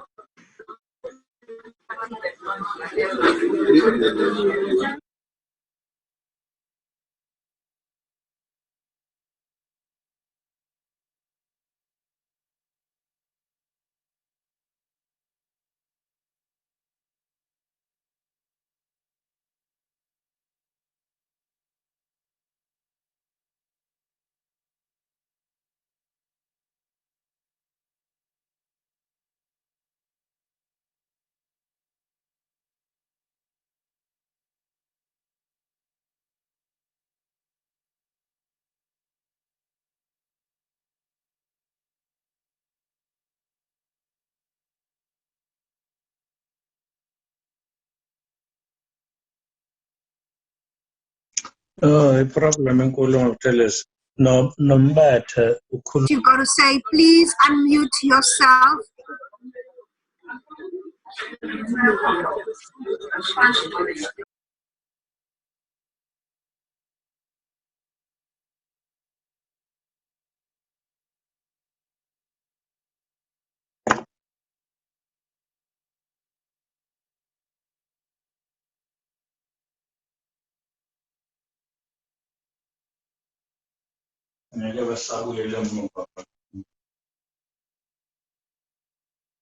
this can develop to protect coronavirus.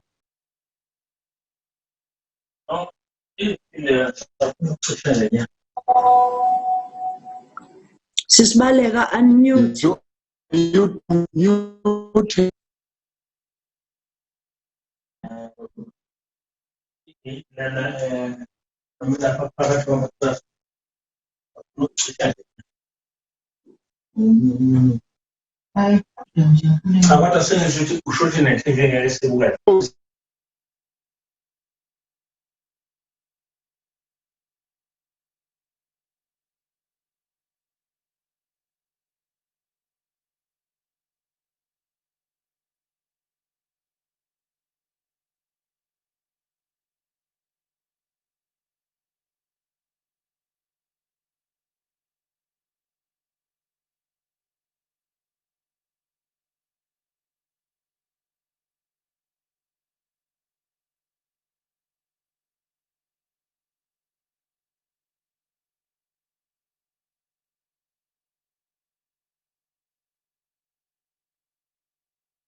Yes, Makara. Ngingaqala maqabane. Yebo sisibalega. Andrew Mlangeni was among a galaxy of a special generation of leaders, among whom we had Comrades Govan Mbeki, Rolihlahla Mandela, Albertina Sisulu, Gertrude Chope, Tatu Kati, Tatu Fazi, Dorothy Nyembe, Winnie Madikizela Mandela, Ahmed Kathrada, Joe Slovo, Ruth Mompati.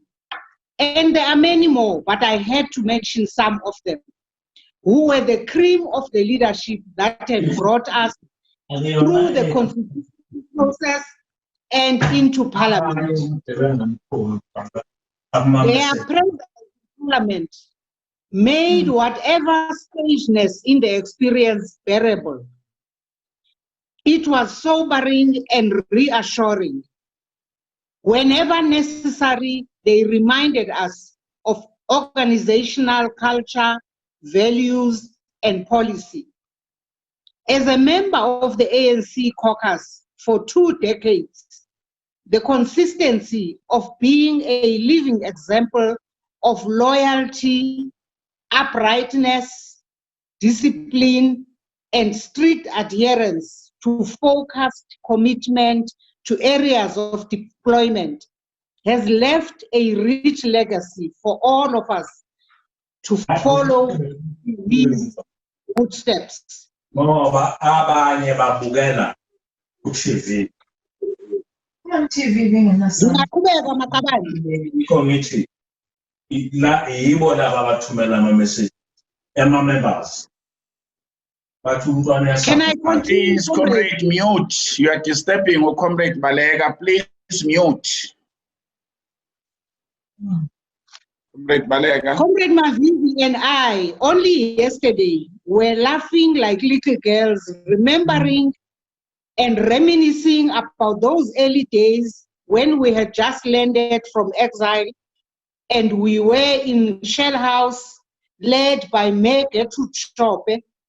We remembered how much Babu Mlangeni was among the few who were very approachable. And we would always go to him for guidance on any matter.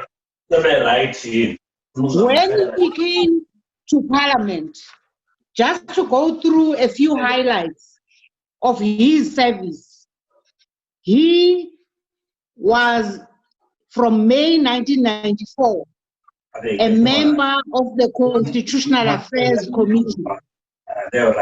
He was also a member of the Portfolio Committee on Sport and Recreation from July 15, 1994, as well as a member of the Portfolio Committee on Transport and a Portfolio Committee. He also came in 97 to the National Assembly. I think the first 2 years he served as a member of the Senate at the time before it became the NCOP. Comrade Mlangeni was a very focused member of Parliament, very exemplary, selfless, and simple, just not carrying himself like a leader, because in fact you would have, being his age and being the kind of person with the experience that he had. He was a co-chairperson of the Ad Hoc Committee on Reparations from May 2003 and was a member of the Portfolio Committee on Home Affairs from the 30th August 1999 to September 2002. In the last term that he served, he was a member of the Portfolio Committee on Defense and Military Affairs until May 2014, as well as a member of the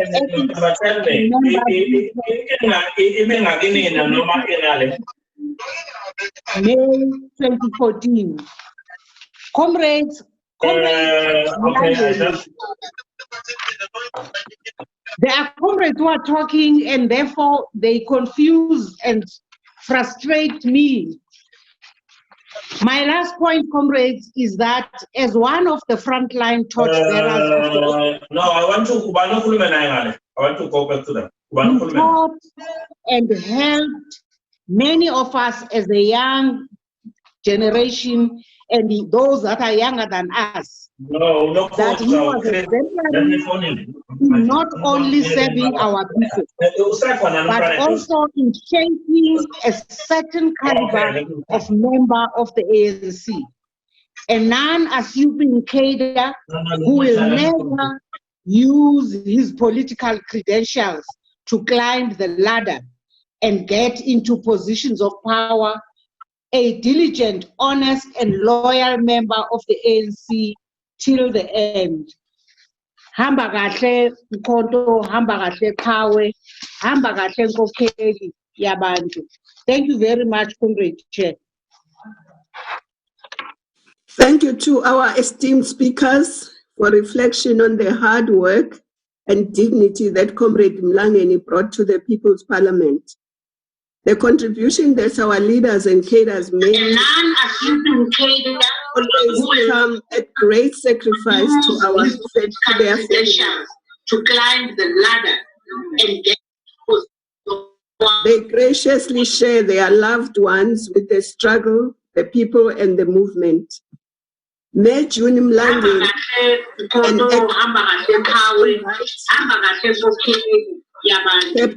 kept the fires burning as Babu Mlangeni spent the time in prison, and his children too spent many years hard work and dignity that Comrade Mlangeni brought to the People's Parliament.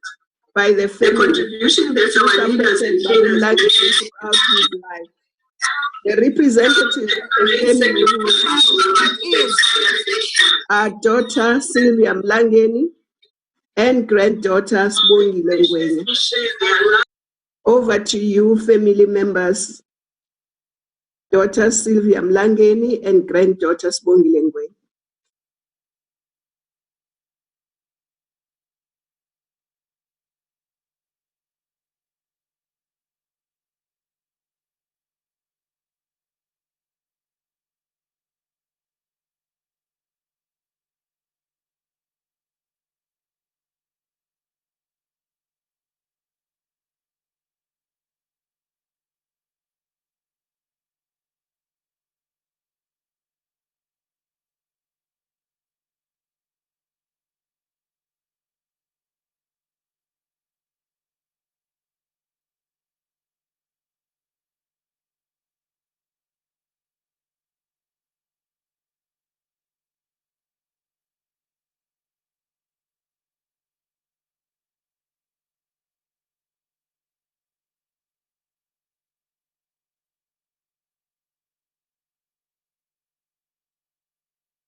He was a loving parent. He became a mother when our mother passed away.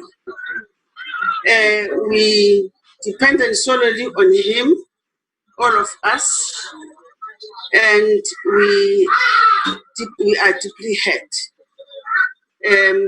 He always said when there was a bereavement within the family, he used to say, "Muthu hanke ayakhuthaza, ha hlahetswe ke lefu."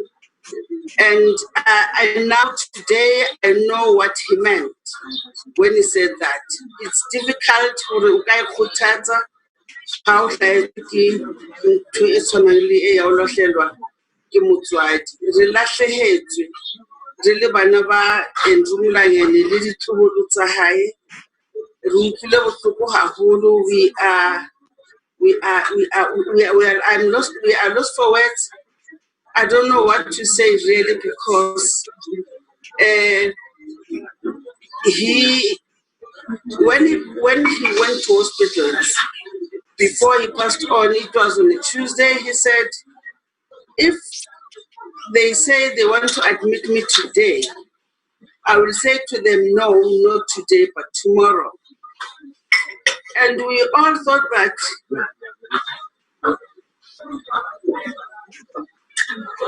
yes. We thought that he would come back because he was walking, although he was being aided by us. And he said, I'll come back and pack my bags for admission the following day. I said to him, why do you want to be admitted the following day? If doctors say they will admit you today, why would you say you want to be admitted the following day? He said, I don't know. And we just laughed about it. And we thought, no, maybe they'll treat him and he will come back home. Sorry. We thought that he'll be treated and come back home. Not knowing that we were seeing him for the last time. We will miss him. We'll miss him deeply. He was not only our father, the family of Mlangeni, all the family of Mlangeni and the Ligwabas will miss him dearly. As I said, he was not only our father, he was a father to everyone, every South African.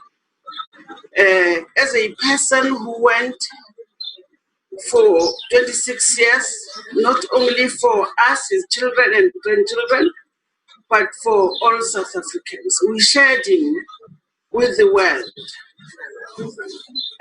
When we wanted something from him as his children, he would rather say, I will help you, but first of all, I will help someone who is not my child. That's how much he loved South Africa, the people of South Africa. We have lost a pillar. We have lost a father. We have lost a grandfather, a great-grandfather. He's leaving us with heavy hearts.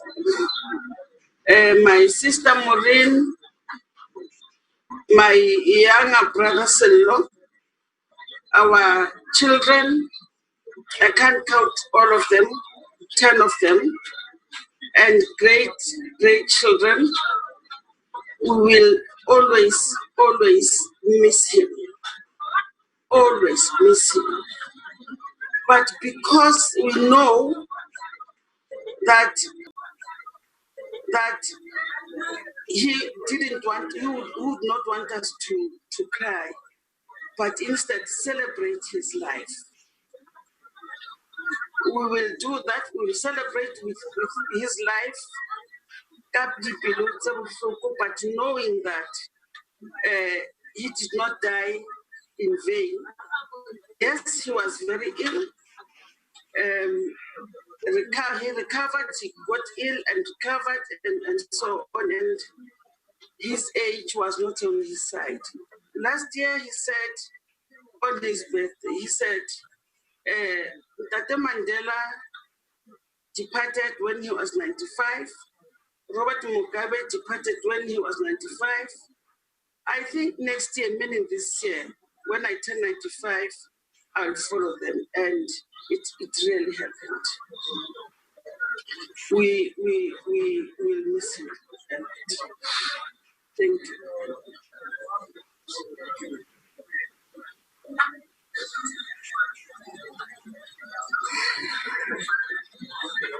Program directors, the ANC Secretary General, Ntate the esteemed international friends of South Africa, China, UK, Namibia, and many more, trustees of Andrew Mlangeni Foundation, the alliance partners of the ANC, Soweto, SABC, all fellow speakers who spoke and those who are still going to speak.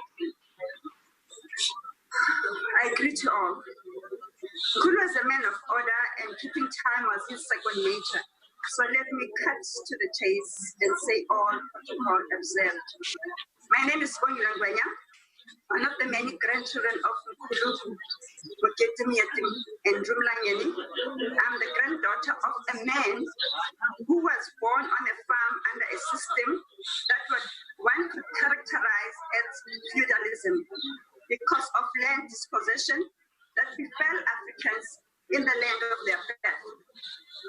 Under the Farm Labor tenancy system, it meant Mkhulu and his siblings, just like his parents, were destined to be a farm labor. He had to be groomed to plow and tend the plants and livestock of the past. The type of system regrettably still obtains today in some parts of our country 25 years into democracy. Indeed, it is not yet uhuru for the majority of our people in our country. Ironically, Mkhulu made a narrow escape from that ordeal in 1934, when his family, post the death of our late great-grandfather, Matia, were forced out of the farm because the male figure of the female was no more. Saved by the death of his father, what a paradox. Mkhulu, among many things, was very passionate about education. Some of the people who used to quote him often thus, Marcus Garvey, who used to quote him often thus, I quote, "Liberate the mind of a man, and ultimately you will liberate the bodies of men," close quote. Mkhulu would always say he thought Garvey was asserting the primacy of education in its totality. That is the investment in actual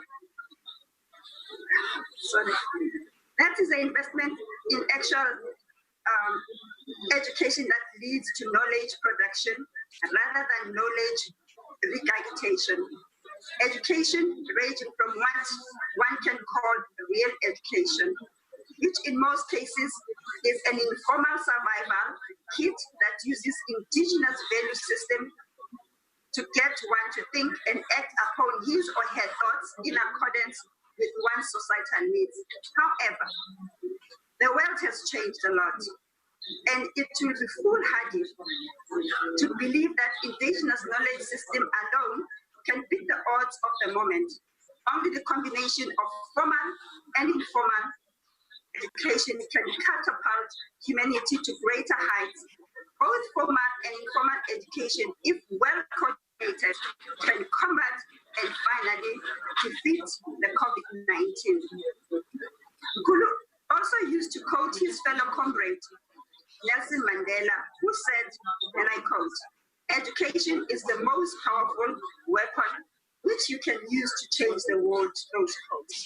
To my peers, young people, and fellow mourners, let's take this as an instructive call to action. In honor of Mkhulu and fellow founding fathers and mothers of the era gone past, let us spring into action. Action to create an environment that empowers the people to be the captains of their ships insofar as their lives are concerned. Moreover, empowering people to be change agents in dealing with conditions of our country. Mkhulu used to tell us that amongst the first thing that they fought on the very first day they landed in Robben Island was the right to study, the right to education.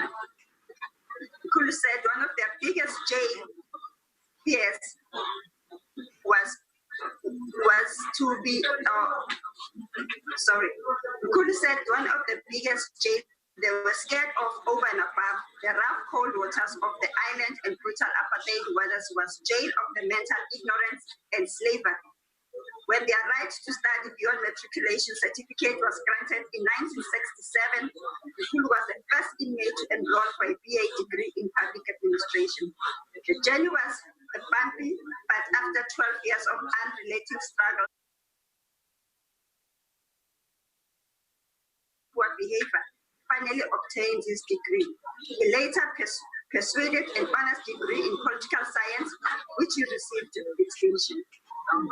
At the time of his release from prison, he was left with 3 courses to complete a degree in law. I'm sketching this plot of his educational journey to demonstrate how committed Mkhulu was insofar as education is concerned. As our country and continent, how far have we traversed insofar as our commitment into education?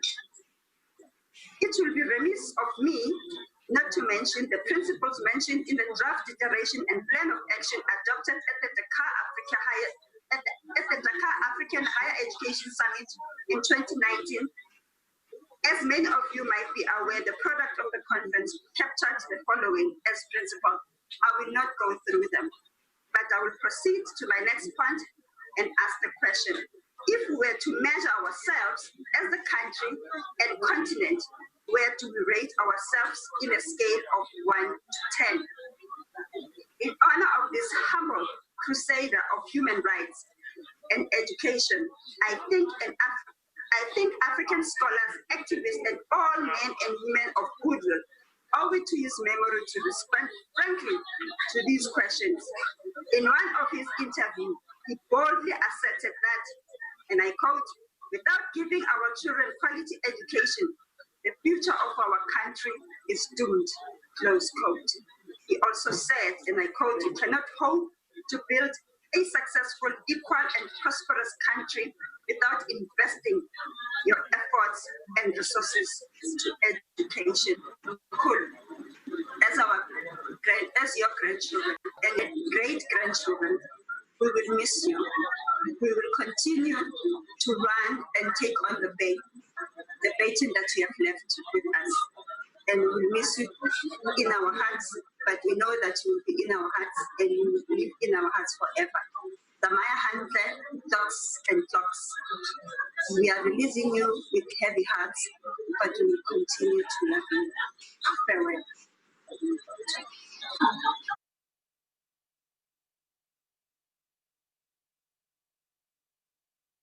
Those words and for sharing him with us and the world. I would like now to go back to the SWAPO speaker, who we couldn't hear earlier, Honorable Comrade Jerry Nkonjo.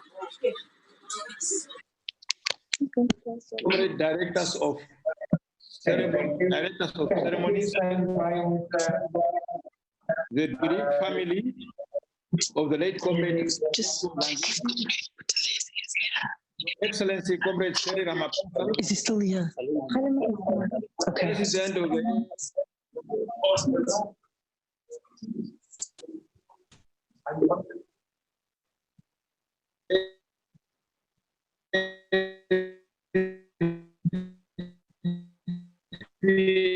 end of the Republic of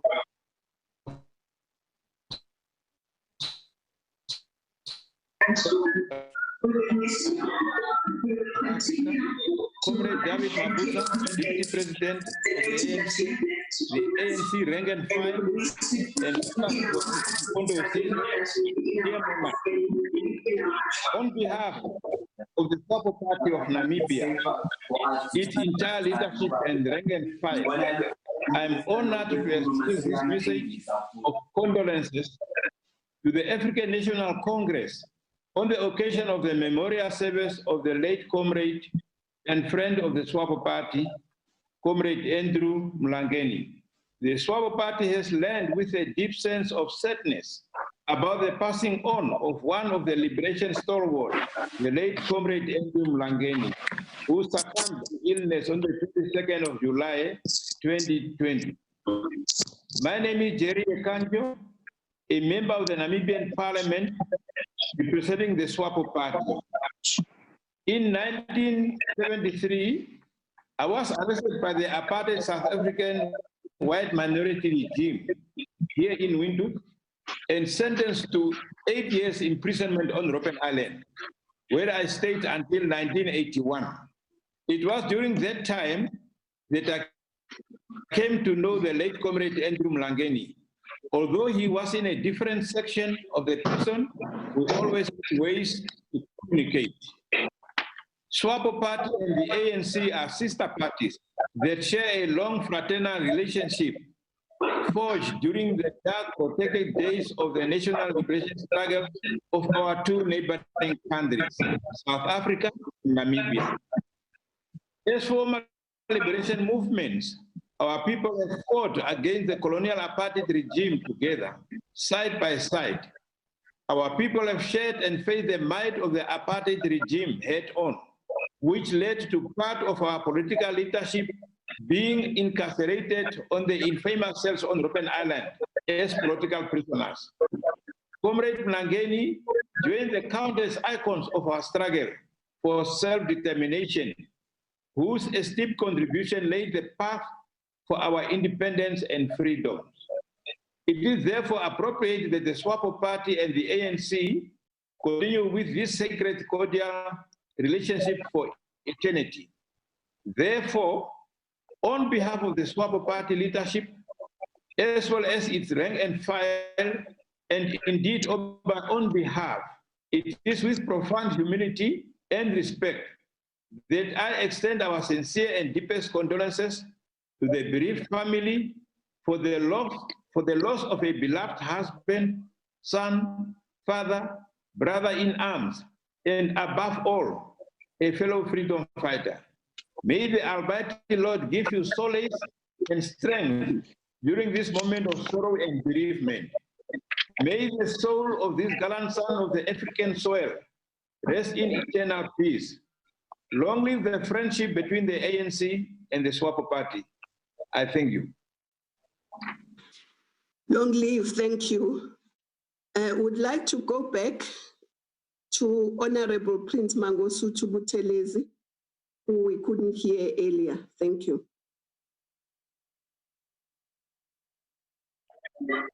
Honorable Minister and Director of Programs, and also Minister Sulu, Director of Programs, His Excellency Nkulua, our former President, leaders of our nation, veterans of our struggle, and friends throughout the world.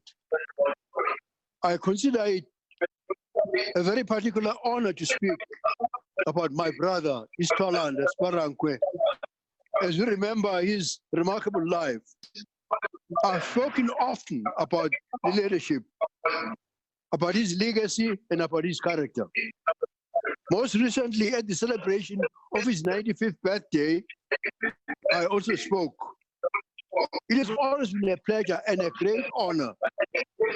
I have the greatest admiration to Dr. Andrew Mlangeni, and I thank the Mlangeni family for giving me this honor, and also the African National Congress. Over the past few days, I've been asked several times what the new generation can learn from his life. The answer is quite easy. The new generation, what the young generation can learn is responsibility.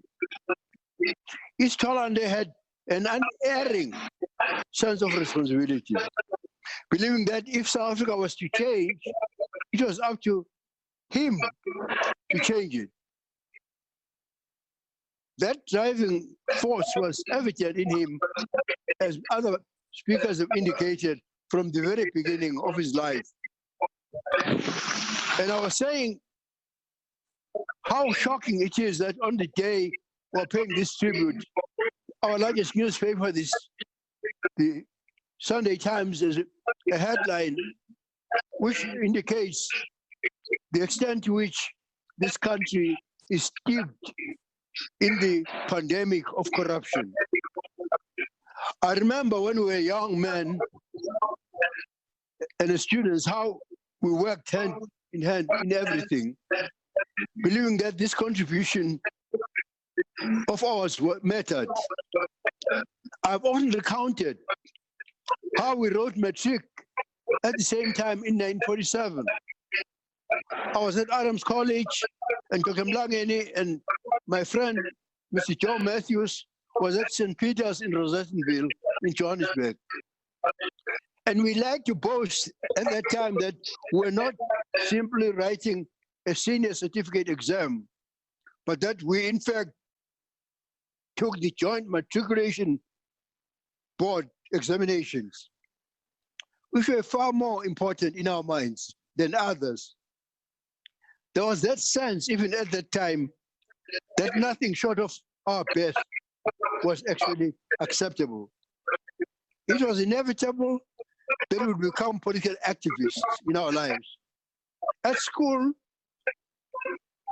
Dr. Mlangeni found himself being taught by none other than our icon, Mr. Oliver Tambo, while I had classes under one of our icons, Professor Z.K. Matthews.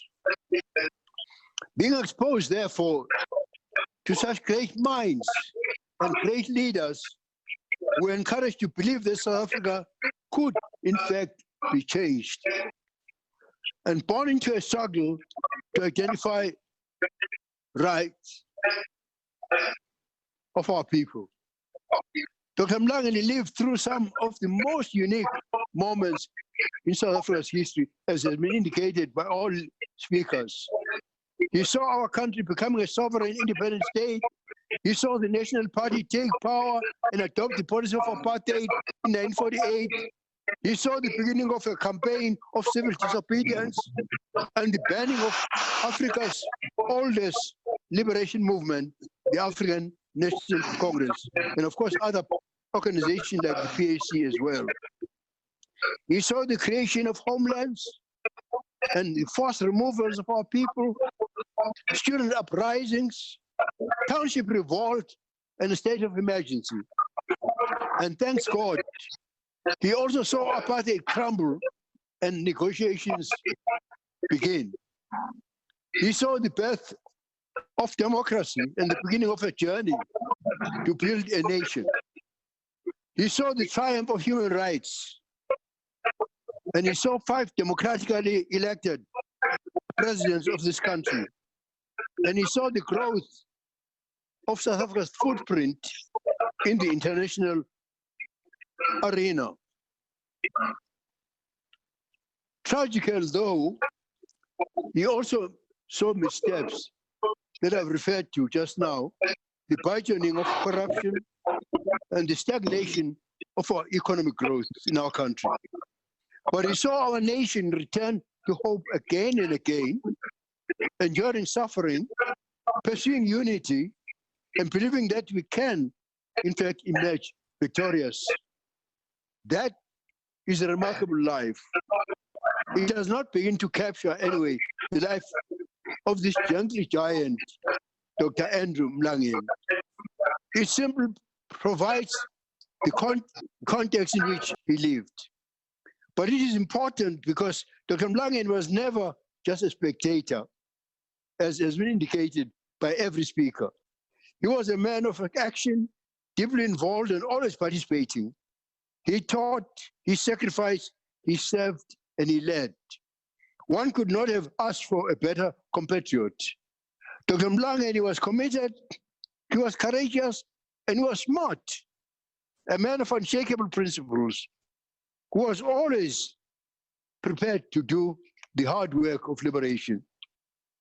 When he spoke, we all listened, because we could trust that whatever he said was motivated by his great love for his country. It gave him guts, in other words, to say what needed to be said. I understand why Dr. Mlangeni was never able to stop serving, even like myself, into the twilight of his life. That love of country and that spirit of responsibility never faded. As much as we talk about public life, however, it is our private lives that we find the greatest joy, and perhaps too little has been said about the wonderful support that he received from his beautiful and beloved wife, June, and their children and their grandchildren and grandchildren, great-grandchildren. Having been blessed myself with a long marriage, I know what that meant to him. I want to thank Dr. Mlangeni and his children for lending us their father and his grandchildren and great-grandchildren because of the service that he gave to our country. We all feel as though he belonged to us only, but truly speaking, he was yours. The greatest loss has been suffered by the Mlangeni family, and it is you, the Mlangeni family, that we extend our deepest sympathy. Please know that you have our prayers at this difficult time and support. I cannot help but think of what my brother said when he lost those who passed away were close to him. It did not be long, he said, before he was with them again, as stated just now by his eldest daughter. For me, perhaps that is truer at my age than it is for many of you. But the reality is that we'll all arrive at the day right when we slip the mortal coil and step into eternity. This life, of course, is not permanent. So it matters, therefore, how we live it. Dr. Mlangeni lived it with zest. He lived it with courage, and he lived it with hope. We'll remember him with gratitude for showing us the way. Hamba kahle khawela maqhawe. Hamba kahle gasela. Robala handle Ntate Mlangeni.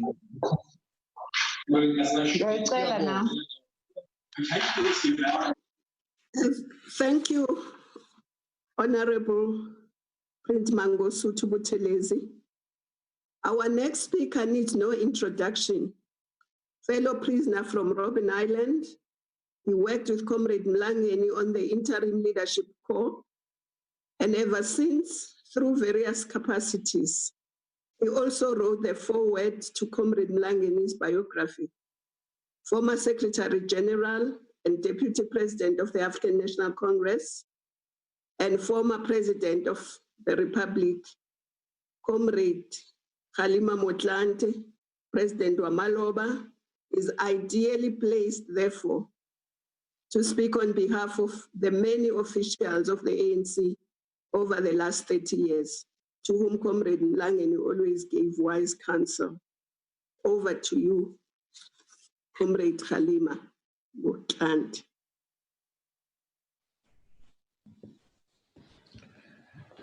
Thank you very much, Program Director, Dr. Nkosazana Dlamini Zuma, the leadership of the African National Congress, the Secretary General Isma Khashule, Treasurer General Paul Mashatile, the family of our leader,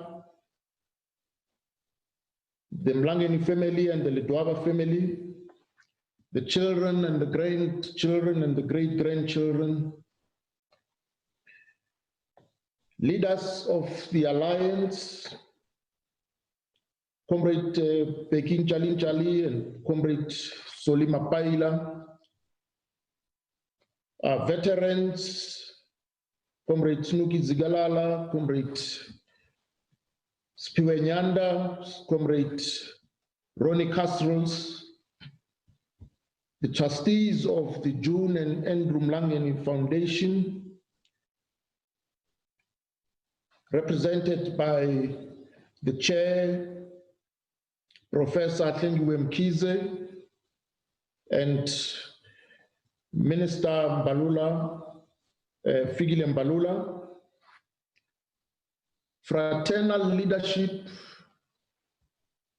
comrade and honorable member Jerry Ekanjo of SWAPO, Lord Jonathan Oates, Major General Chang,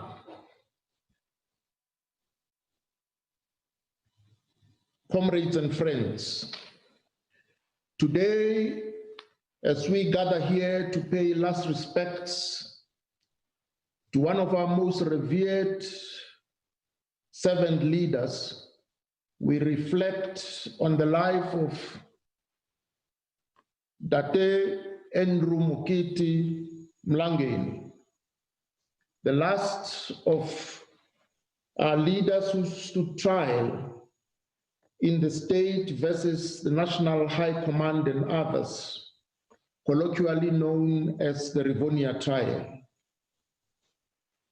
He departed from our midst at a time when our nation and the rest of the world are being ravaged by the coronavirus, which has disrupted practically all human life as we've come to understand it. Comrade Andrew will be remembered as a giant among giants, a leader of our struggle who embodied the very core of what our struggle represented and stood for.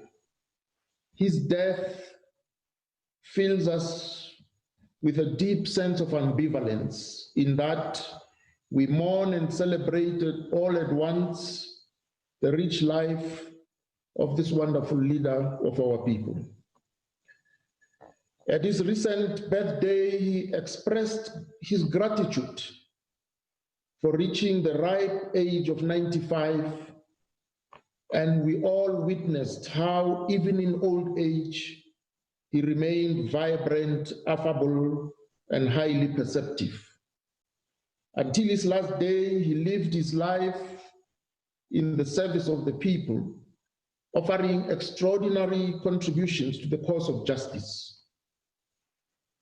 Ntate Andrew Mlangeni was an elder on whose counsel one could rely because he was truthful, earnest, and dependable.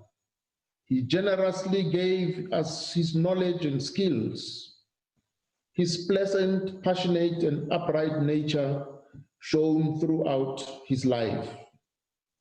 Now, more than any time since we attained our freedom, we have a responsibility to take stock of our actions, our attitudes, and our behavior, and to hold up the generation of leaders such as Andrew Mlangeni, Oliver Tambo, Walter Sisulu, Elias Mtswaledi, Gavin Mbeki, Ruth Mumpati, Winnie Madikizela Mandela, Raymond Mhlaba, Nkosi Albert Lutuli, Ahmed Kathrada, Ruth First, Bram Fisher, Dr. Yusuf Dadu, Dennis Goldbeck, Chris Hani, and Nelson Mandela.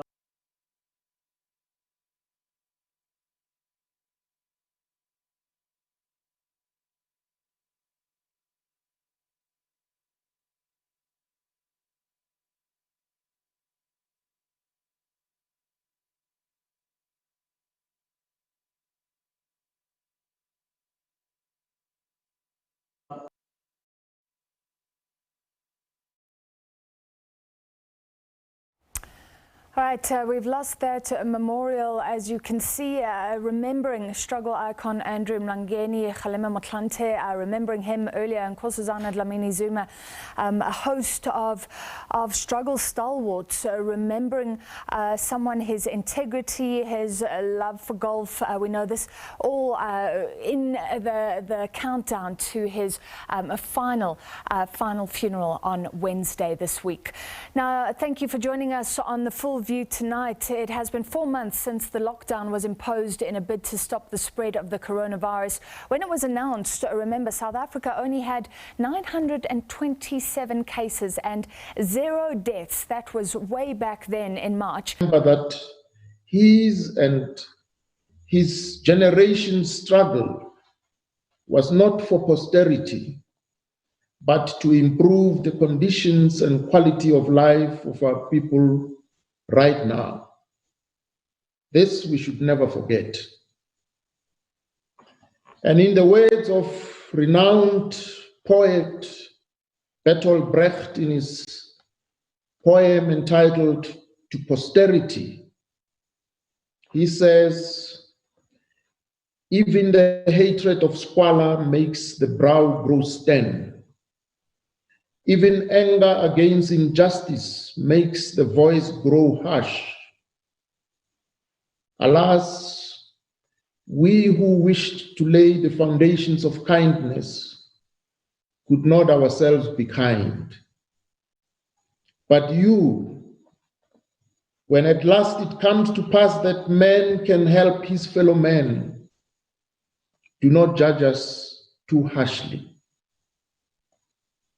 Comrade Andrew Mlangeni and his generation took up arms, not because they were warmongering, but precisely because they wished to lay the foundations of kindness.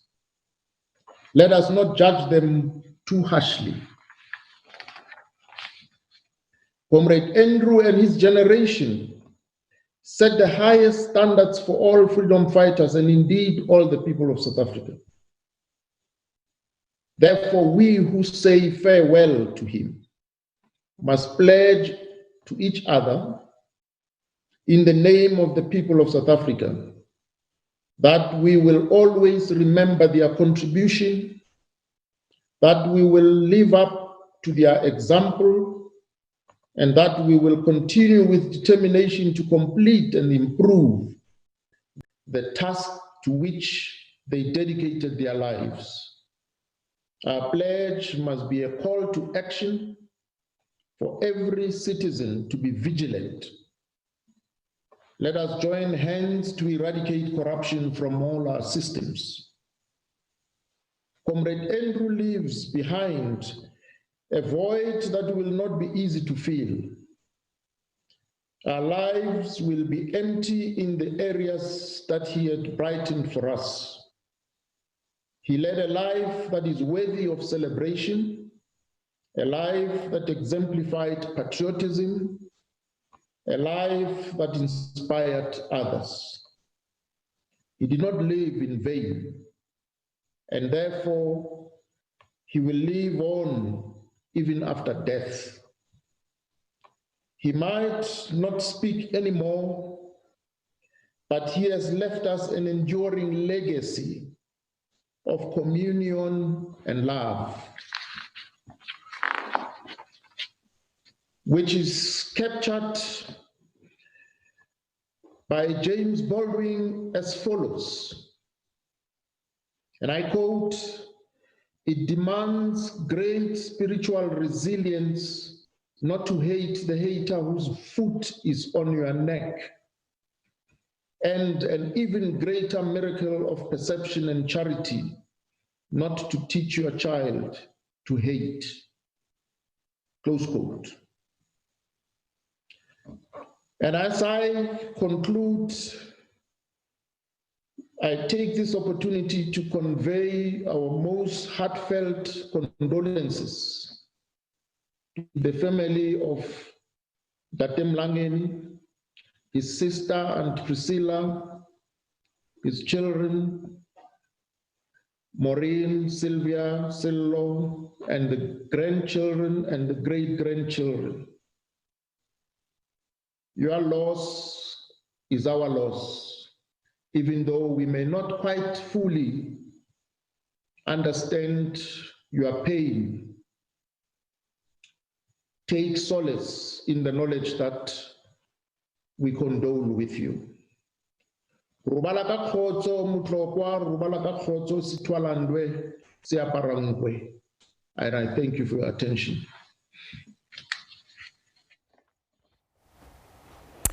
All right, this afternoon, various struggle stalwarts remembering the late now Andrew Mlangeni. Over to Comrade Lindiwe. There's no video now. Comrade Khalema, thank you very much. Thank you very much for your words of comfort. Your words have inspired us to emulate Comrade Mlangeni, so that we too can be counted on to have held up all those noble ideals of the last Rivonia trialist, the late Comrade Mlangeni, our father, our grandfather, our uncle, our icon. Thank you.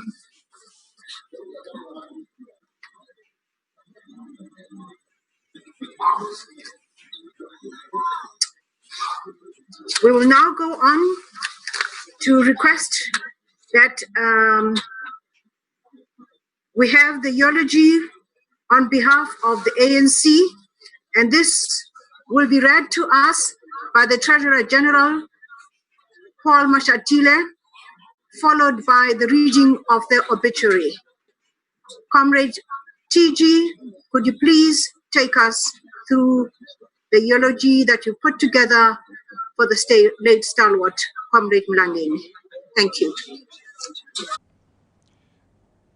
Program directors, Comrade Nkosazana Dlamini Zuma and Comrade Lindiwe Sisulu, Babu Mlangeni's children, the grandchildren and the great-grandchildren, the Mlangeni family, relatives, friends, and loved ones, veterans of our liberation struggle,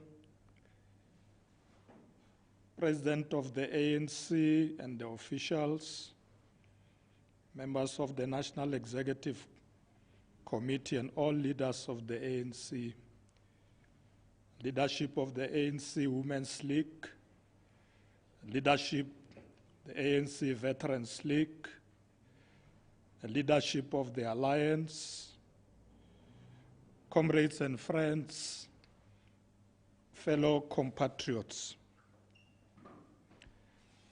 3 weeks ago, I had the privilege to be honored by Babu Mlangeni. Babu Mlangeni joined a Zoom conversation where he conveyed to me and my family his sincere condolences for the passing of my mother and my wife. He was not very well on that day, but he insisted to join that Zoom conversation. I was comforted by his kind words, and at the end of that discussion, Comrade Mlangeni said to me, "When is the day of the funeral?" And I said to him, "On Thursday." Then Comrade Mlangeni said in response, "We are coming to the funeral, so I will see you on Thursday." I wanted to discourage him because I thought, having conveyed his message of condolences, that was enough. He didn't have to come to the funeral. But unfortunately, I didn't have the courage to stop him. So we ended our conversation with me saying to him, "I will see you on Thursday." Little did I know that that was the last day I was speaking to him. It was, in fact, a goodbye. So once more, my father, goodbye. I will see you on another Thursday. Ayahamba amaqhawe ethu, ziyahamba iinkokeli zethu. A giant baobab tree has fallen, one of the foremost stalwarts of our struggle for liberation. Isithwalandwe siaparankwe. Ubabu Andrew Mlangeni is no more. Death has robbed us of a humble, dependable, trustworthy, disciplined leader of our movement and the people of South Africa. A gentle revolutionary, a decent man of honor. Our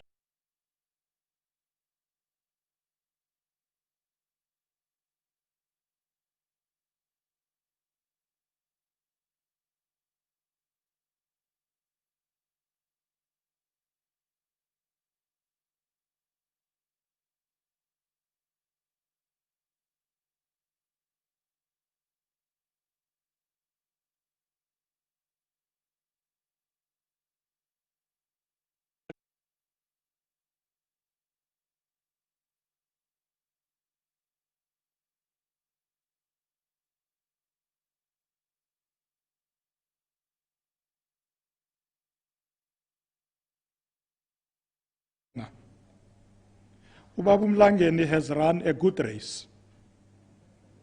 His was a life well lived, an exemplary life worthy of emulation. For him, it is mission accomplished. May his soul rest in peace. We will always remember Ubaba Mlangeni for his bravery and his calmness in the face of extreme difficulty. We'll always admire him for his tenacity and strength of character. As we bid this great revolutionary farewell, his words during the Rivonia trial come to mind when he urged the judge at that trial to, and I quote him, "Remember what we, African and non-white people, had to suffer." That is all I have to say, except to add that what I did was not for myself, but for my people.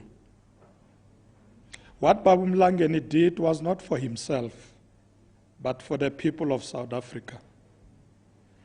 Baba Mlangeni was among the more than 3,000 delegates that gathered in Kliptown in 1955 at the Congress of the People to adopt the Freedom Charter.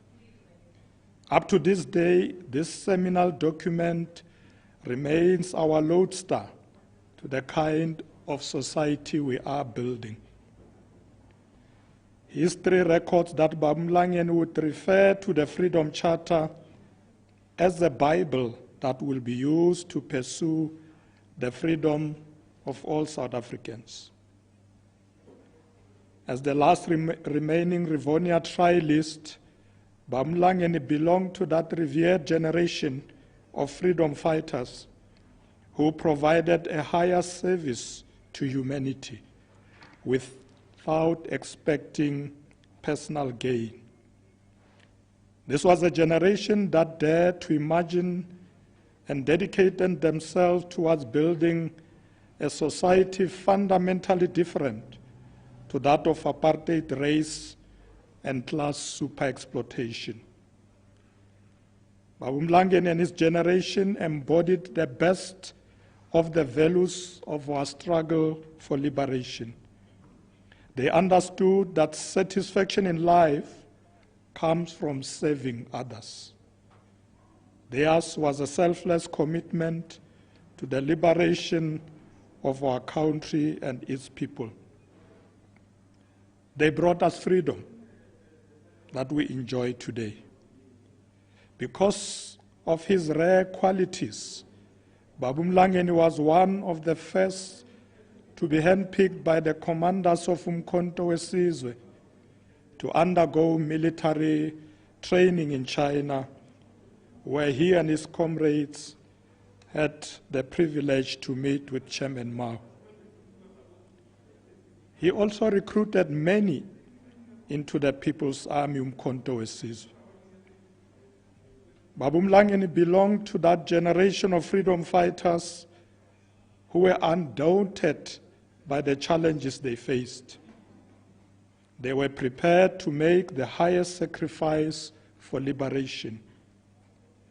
These were leaders who would not ask of others to do things that they themselves were not prepared to do. They never believed that they were entitled to better treatment and a better life, while the majority of the people were subjected to oppression and exploitation. Baba Mlangeni was always there to guide us, to caution us, and to provide wise counsel when we needed it the most. He served his country and his beloved movement, the African National Congress, with absolute commitment, honor, and dignity. He continued to be the moral compass and conscience of our movement and our nation. He remained an activist to the end, always concerning himself with responding to the plight of the poor and the vulnerable. To him, even Robben Island was a terrain of struggle, a site for activism. He was at ease with ordinary people. He immersed himself deeply in their daily struggles. As a member of parliament, he always prioritized issues affecting ordinary people. Up to his last days, he dreamt of and worked tirelessly towards a country where all shall enjoy prosperity, equality, and dignity. Even today, as the country battles against the coronavirus pandemic, Babu Mlangeni continued to urge us to do everything necessary to defeat this pandemic. By force of example, Babu Mlangeni taught us the vital lessons of leadership: humility, hard work, loyalty, selflessness, sacrifice, and above all, service to the people. Both in action and in deeds, he always sought to deepen the democratic values of transparency, accountability, and the promotion of good governance. He always reminded us to put our country and our people first. He spoke out and called us to order when we as leaders did wrong things that brought our country and our movement into disrepute. He gently but firmly showed us the way when we lost our way. He warmed our hearts and lifted our spirits when our mood was low and when we had lost hope. His towering yet gentle presence in our midst always gave us the assurance that we stand on shoulders of giants. It assured us that the course we are pursuing was a just and noble one. It gave us hope that victory over the vestiges of apartheid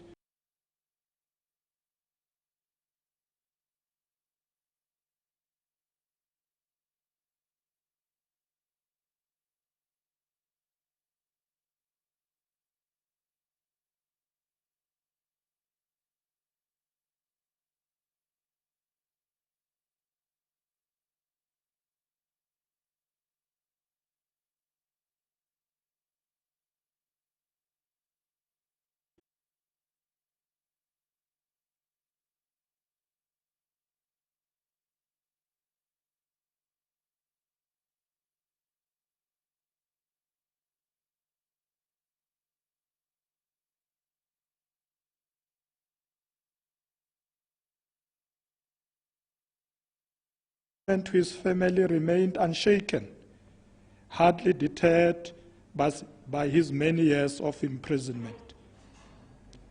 Babu Mlangeni placed a high premium on education. He understood the power and the value of education as a liberating force. Comrades and compatriots, the passing of Babu Mlangeni signals the end of an era. It marks the passing of the last of a generation that delivered freedom in our lifetime. Babu Mlangeni's passing also heralds the handing over of the baton of struggle to a younger generation of patriots and revolutionaries. Those of us Babu Mlangeni and his generation leave behind have a historic duty to pick up their fallen spear and to carry forward their good fight. Babu Mlangeni and his extraordinary cohort of courageous leaders have shown us the way to freedom. We will follow their footsteps. We will endeavor to be like them. We will always keep in mind and practice what they taught us. Like Babu Mlangeni, we will put people first. We will serve our country and our movement selflessly with humility. Like him, we will do everything not for ourselves, but for the people of South Africa. We will stand firm for the values of integrity, honesty, fairness, accountability, and transparency. We will remain loyal and disciplined members of Babu Mlangeni's glorious movement, the African National Congress. Inspired by Babu Mlangeni's teachings, we will steer clear from doing wrong things. We will not be afraid to speak out and act against corruption that robs the poor of much-needed resources to better their lives. As we take over the baton of struggle from Babu Mlangeni and his generation of freedom fighters, let us today make a solemn pledge never to betray their cause for which they stood and fought for. We will honor and defend their proud legacy. We will ensure that their sacrifices were not in vain. We will continue to build the ANC to be a formidable force for doing good, an instrument for serving the people of South Africa, and a genuine custodian of the aspirations of our people. In the face of the many challenges in our country and our movement, we will remain stilled and determined. Like Babu Mlangeni, we will refuse to allow adversity to defeat nor derail us. We will remain undaunted. We will summon the courage of Babu Mlangeni and his generation as we renew and unite our movement.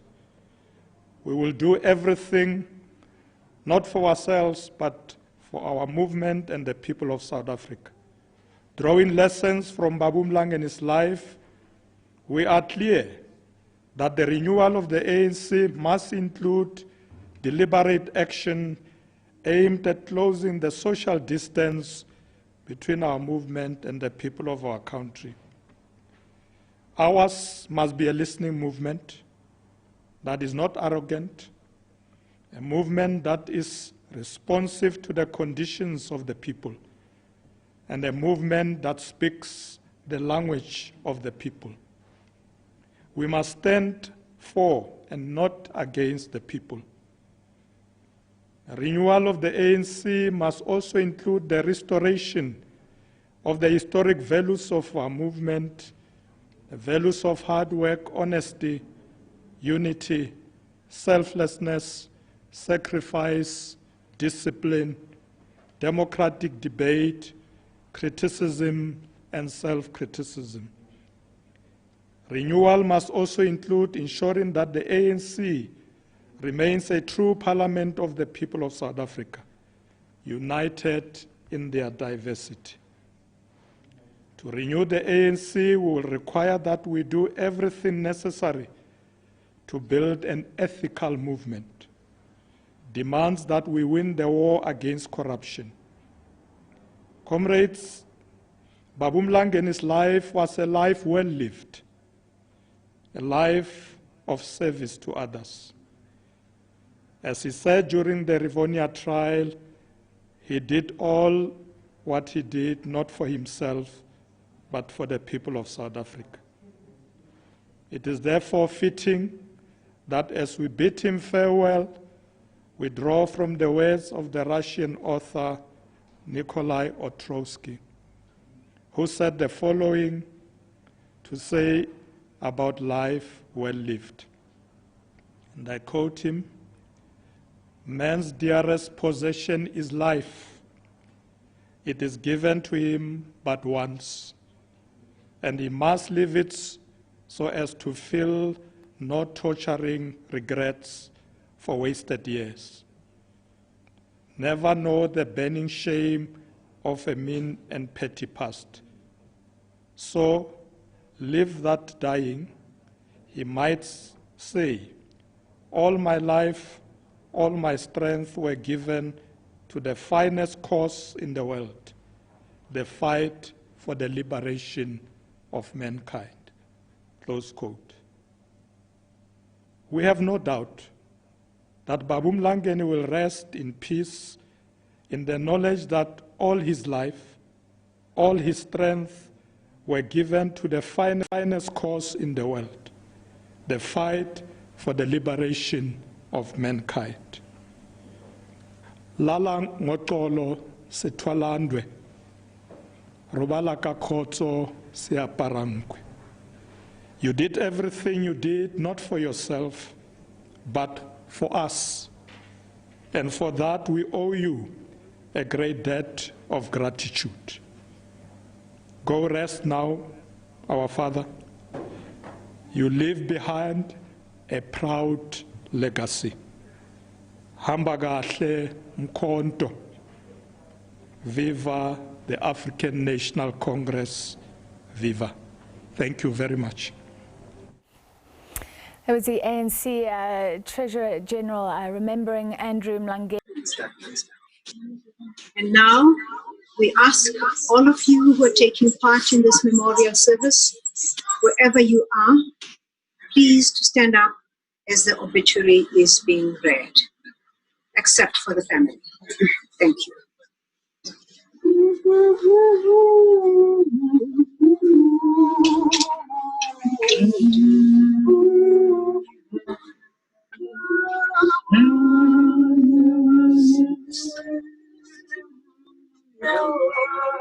Obituary of Andrew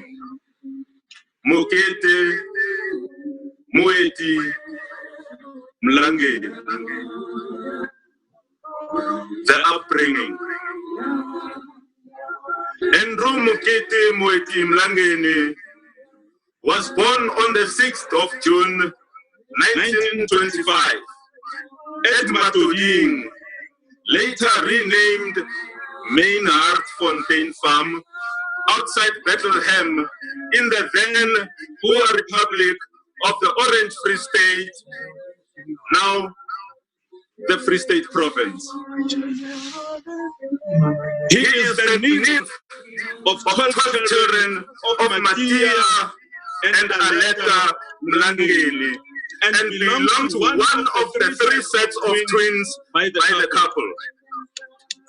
His parents were farm tenants. His father passed away when he was 6 years old and was brought up by his mother with the assistance of his elder brothers. In 1934, his family moved from the farm to a rented accommodation in the Bethlehem town. He moved to Johannesburg in 1941 when his mother permanently relocated there. In Johannesburg, Andrew stayed with his elder brother, Sekila, in Pimville, and later at a makeshift settlement in the present-day Orlando Township, before he found his current house in Dube in 1954, which became his home until his death.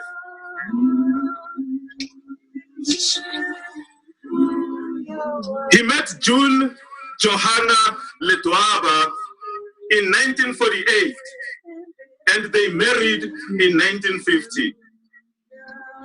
They were blessed with 4 children, 2 girls, Maureen and Sylvia, and 2 boys, Sello and Aubrey, who predeceased him. He started school at the age of 11 in Bethlehem, when he enrolled himself at a local church-run school and passed Standard 4 in 1941. He later enrolled for Standard 5 at Pimville Government School in 1942 and passed Standard 6 in 1943. In 1944, he enrolled at St. Peter's Secondary School in Rosettenville, where he passed Form 3 in 1946. He could not proceed beyond junior certificate because of financial constraints. He later managed to complete matric through correspondence from Robben Island through Rapid Results College, as well as BA in Public Administration in 1975 and BA Honours in Political Science in 1983 with UNISA, obtaining the latter cum laude. His law degree studies was disrupted by the negotiations at CODESA. Mlangeni took employment at Jeffrey and Galleon in 1947 to 1955 as a printing assistant. The position benefited the South African Communist Party and the African National Congress communication units because he would sneak in on weekends to print their posters, banners, and flyers. From 1955 to 1958, he joined PATCO as a bus driver, a position he left because of his left-wing views against exploitation. The political life. Mlangeni was recruited to the Young Communist League by Ruth First in 1944, where he worked with the likes of Elisa Watts and Joe Slovo. From 1959, he became a full-time functionary of the South African Communist Party, as well as its secretary of the Johannesburg region, responsible for black groups, alongside Esther Purcell, who was responsible for white groups. He also participated in the activities of the African National Congress Youth League, Rosettenville branch, from 1944, where he worked with the likes of Joe Matthews, Duma Nokwe, Fats Nakane, and Henry Makoti. However, he formally joined the African National Congress Youth League in 1951 and the African National Congress itself in 1954 and became the longest serving secretary of the African National Congress Dube branch, which he also represented as a delegate at the Congress of the People in Kliptown, where the Freedom Charter was adopted. He served in the South African Communist Party and the ANC leadership structures of the Johannesburg Area Committee, where he worked with the likes of Nelson Mandela, Elias Mtwaledi, Alfred Khasago, Arthur Sapane, John and Obed Mutabi, Dan Tlome, and Andrew Mlangeni. He also worked with Ruth First to support the mine workers' strike of 1946, spearheaded by the Communist Party's aligned African Miners' Union and the leadership of J.B. Marx and Dento.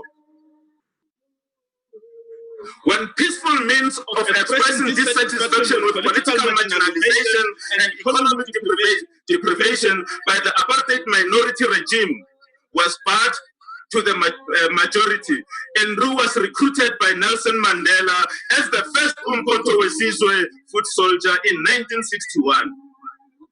Later that year, he, together with Joe Klabi, Abel Mthembu, Raymond Mhlaba, Steve Naidu, Wilton Mkwai, became the first MK members to be sent for sophisticated military training in China.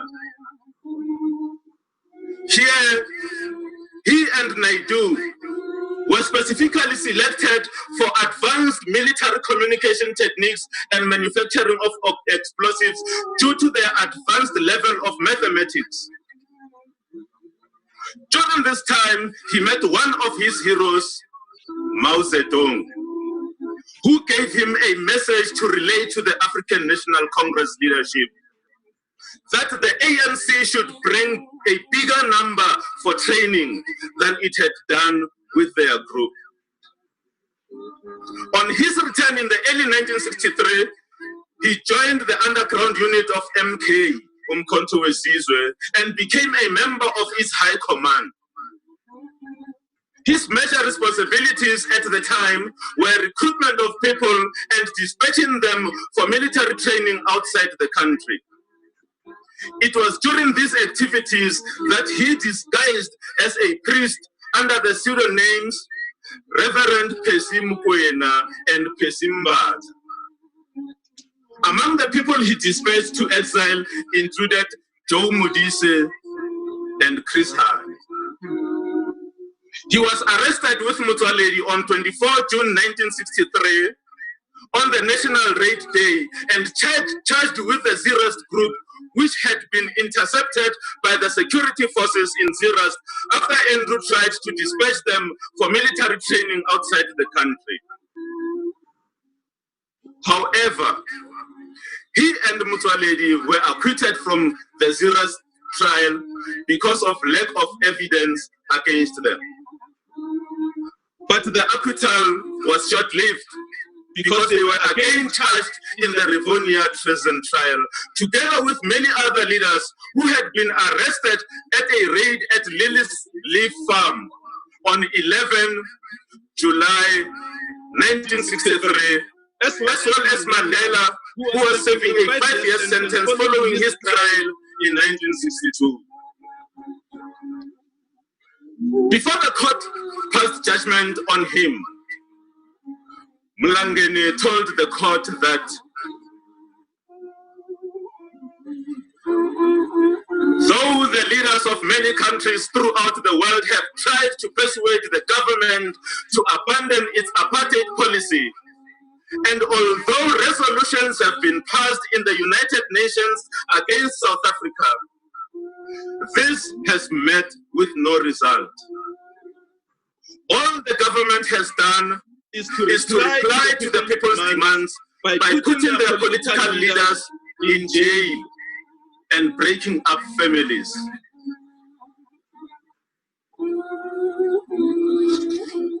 He was found guilty alongside Mandela, Walter Sisulu, Governor Mbeki, Raymond Mhlaba, Ahmed Kathrada, Dennis Goldberg, Wilton Mkwai, and Elias Motsoaledi, and sentenced on 12 June in 1964 to life imprisonment.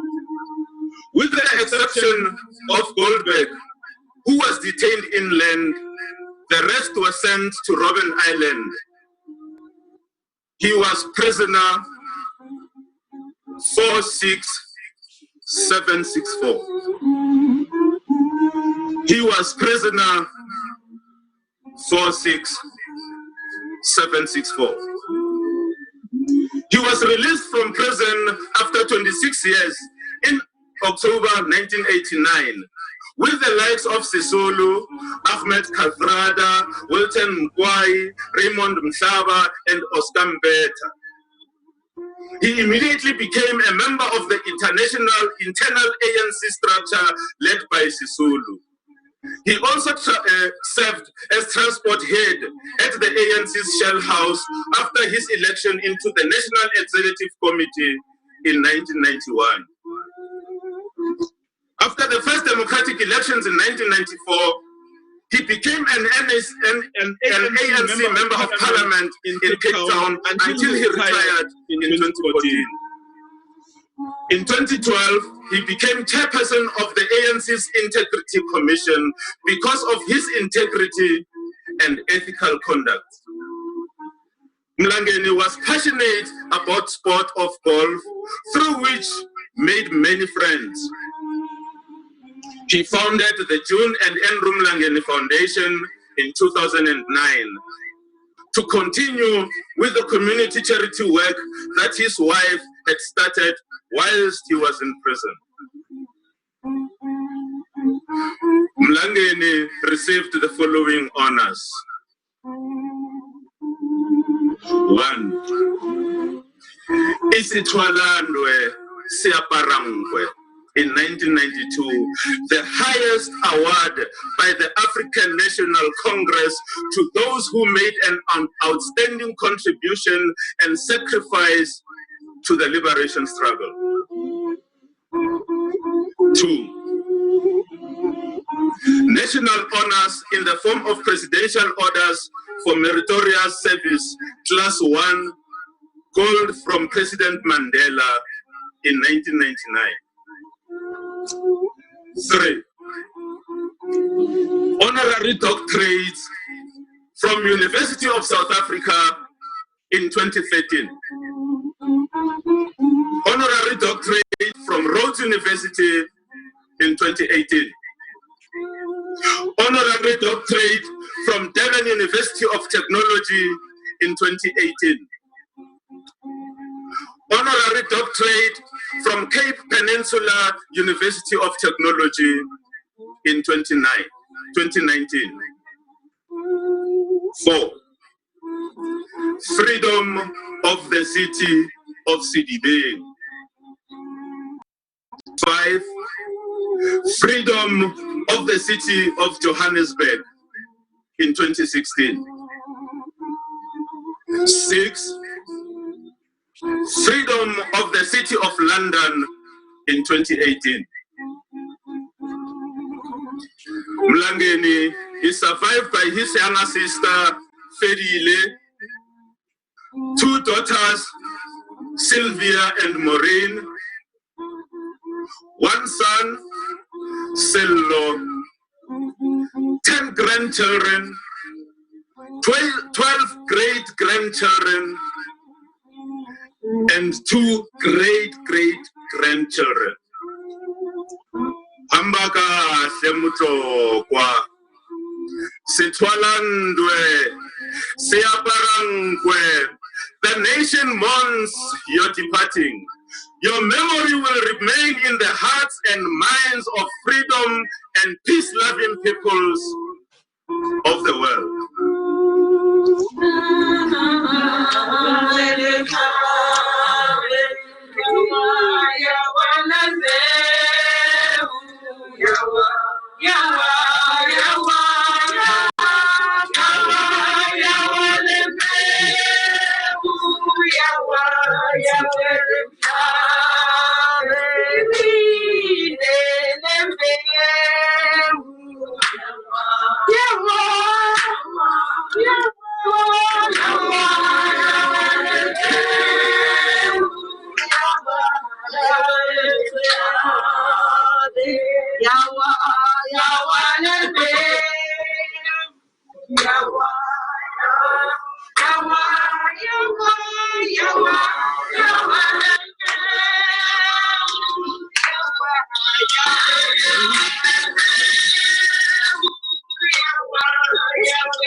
Thank you to the General, Comrade Paul Mashatile, for the eulogy, and thank you very much for the obituary.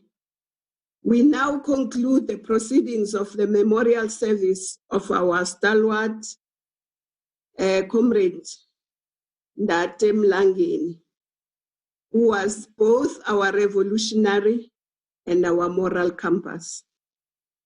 We thank the family, all the speakers, leadership and participants on the different media platforms that were part of this event. Those who still want to convey their condolences to the family, there is an ANC memorial page where you can leave messages, and these will be compiled for the family. Virtual prayer service will still continue on Monday from 1700 to 1600 hours. Details will be shared on the ANC platform. The official funeral category 1, when we lay Isitwalandwe Andrew Mlangeni to rest, will take place on Wednesday, the 29th July 2020, from 7:30 in the morning, and will be broadcast live on television and other social media platforms. Thank you once again to all who joined us from across the country, the continent, and the world. Thank you to the family of our beloved Babu Mlangeni, both for allowing us to have this memorial, but also for sharing him with us. Please wash your hands, wear your mask, and keep your social distance. This is the end. Good night and stay safe. Thank you. Andrew Mlangeni really personifies the lesser known person who was able to carry on combining efforts. A fighter. I saw a committed man. What he says is the truth, and you, the listener, should actually follow.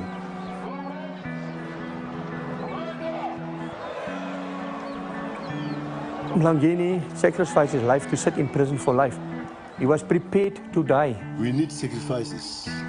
People have to sacrifice. Dedicated, committed comrade, a member of the Communist Party, a member of ANC, in the liberation movement. They called him the robot. It summed up his personality. You put the switch on and say, go, and he just keeps going. Nothing will make him stop. I know what it is to fight for freedom. I expected to be in prison at some stage, at some time. One of the things that Comrade Mlangeni represents is a collective leadership. You don't have a leader in the ANC. If you were to ask any member of the organization whether they joined in order to occupy positions of leadership, every one of them, the last person, will say to you, no, we are joining this organization in order to serve. Now we talk about Madiba as the saint who single-handedly brought us freedom. And I think it does an injustice to the other great leaders and the many activists. He is senior in this. He was part of the Rivonia trialist, but has served as an ordinary member of parliament throughout that period. To be a good leader, you have to know how to be led.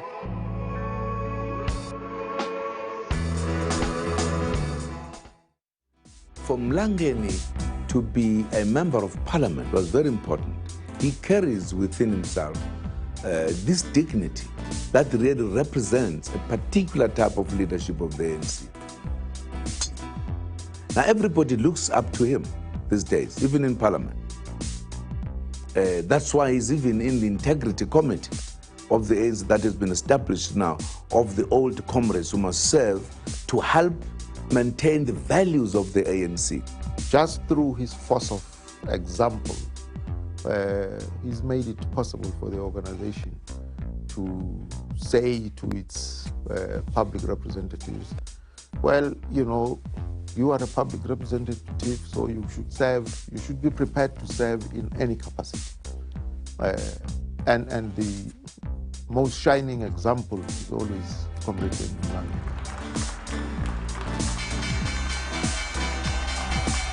He's part of those who are trusted that their judgment would be as objective as anything.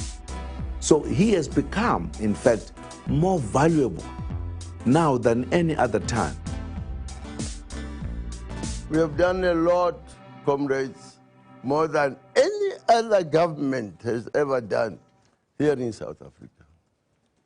But we have not done everything. No. We have not done everything. There's still a lot to be done. A lot.